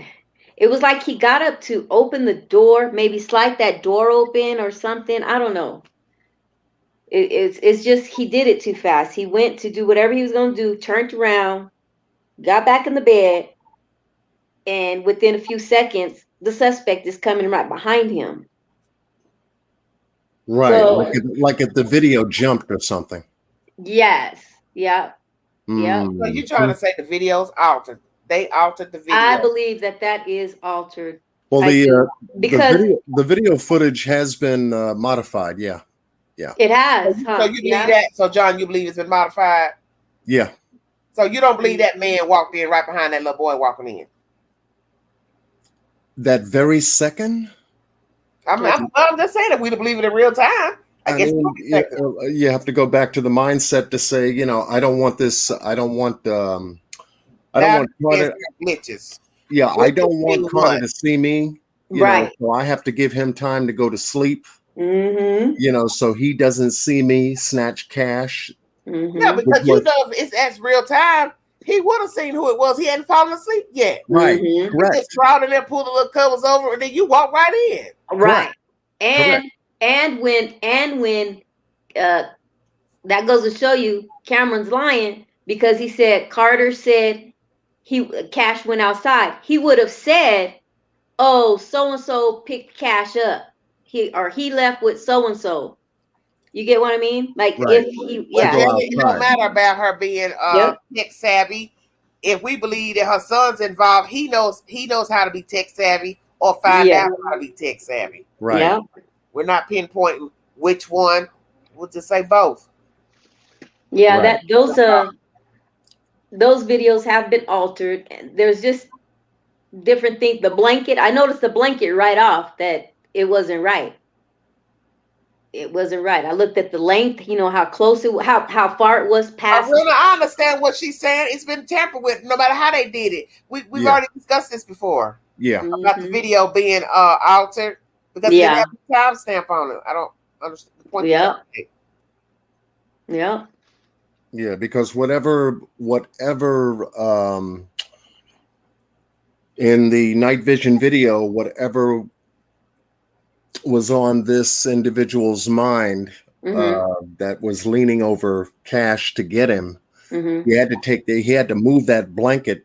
Perhaps Cash was on top of that blanket or snarled up into that blanket to where he had to take his right arm mhm, and pull it out from under him and then move it over to the right mhm, toward Carter mhm, just to I guess position himself to get both his hands underneath Cash's arms, mhm. pick him up and snatch him up real quick, and then turn him 180 degrees from the bed, and then start to walk to the door.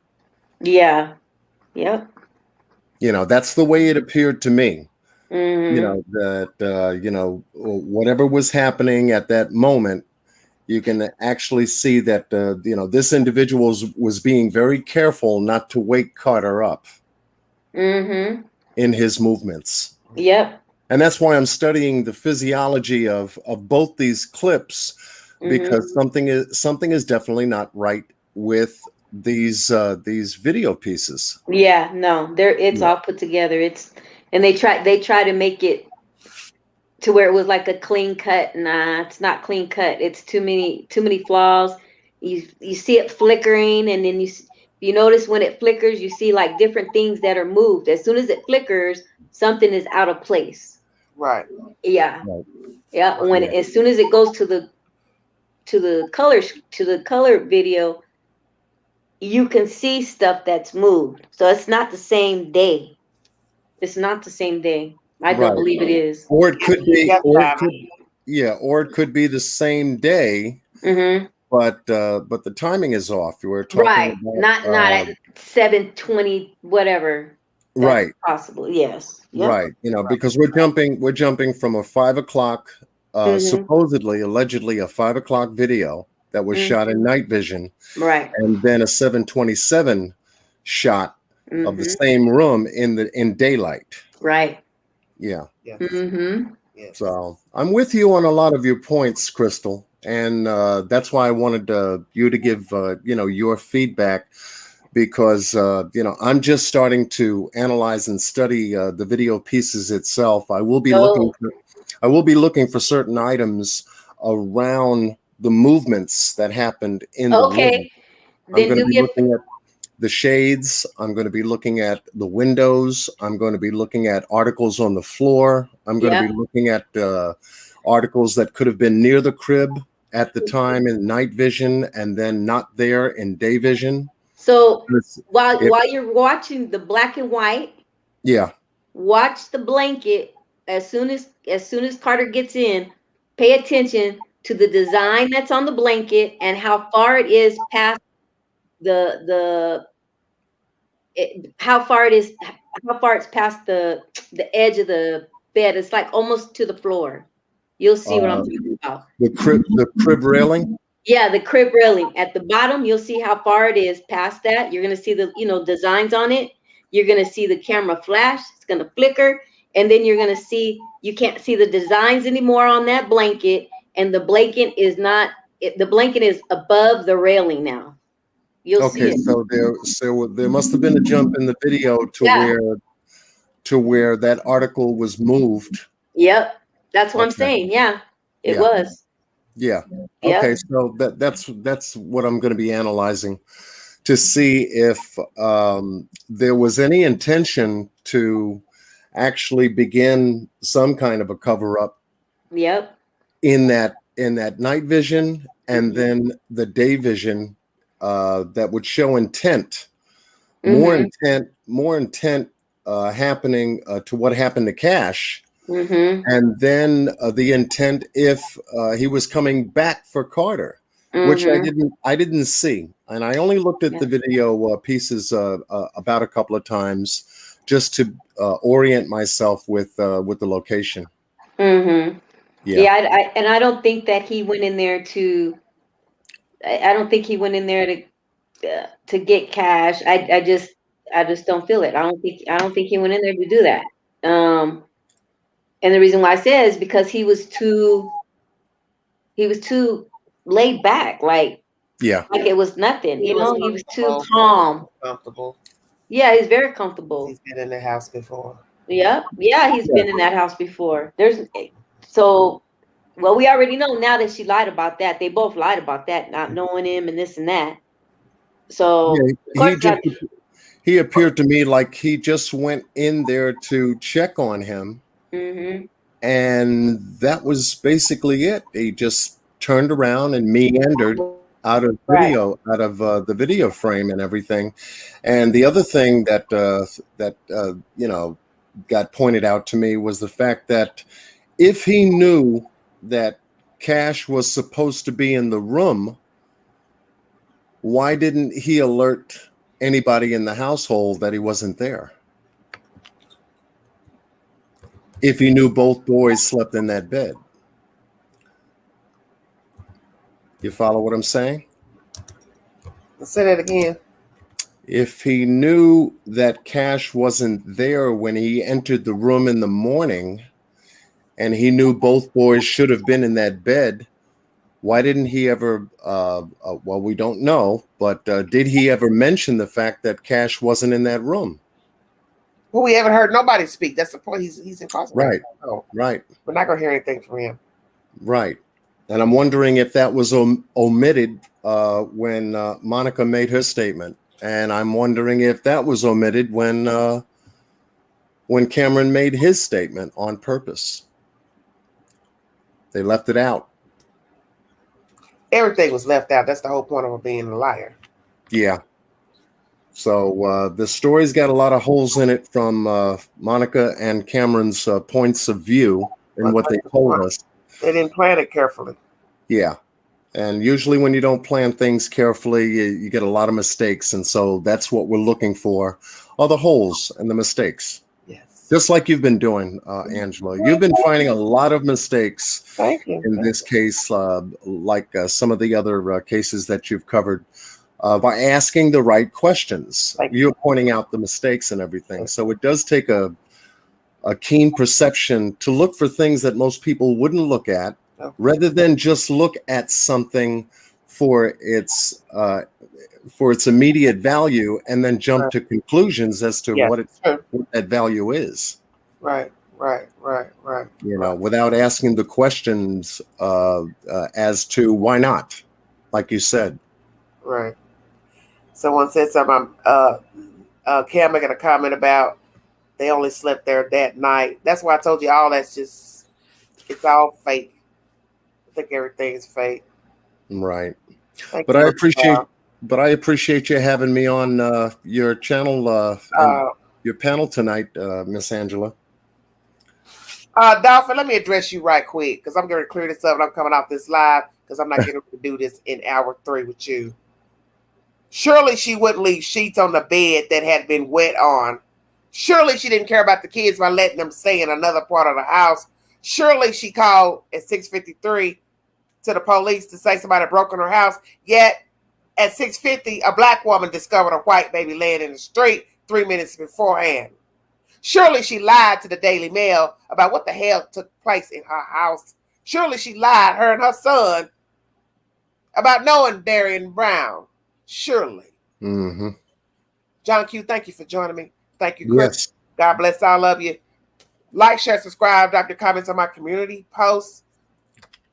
If you want to donate to the channel, Big Angie 129 $, Big Angie 129 Cash App. God bless all of you. Thank you very much. You all have a safe morning. I'll be back later on this week with another commentary pertaining to any updates that I can find. This is Everyday Shenanigans. Thank you. And stay blessed with Godspeed. Yes. Thank you, John. Okay. Okay. Bye-bye. Bye.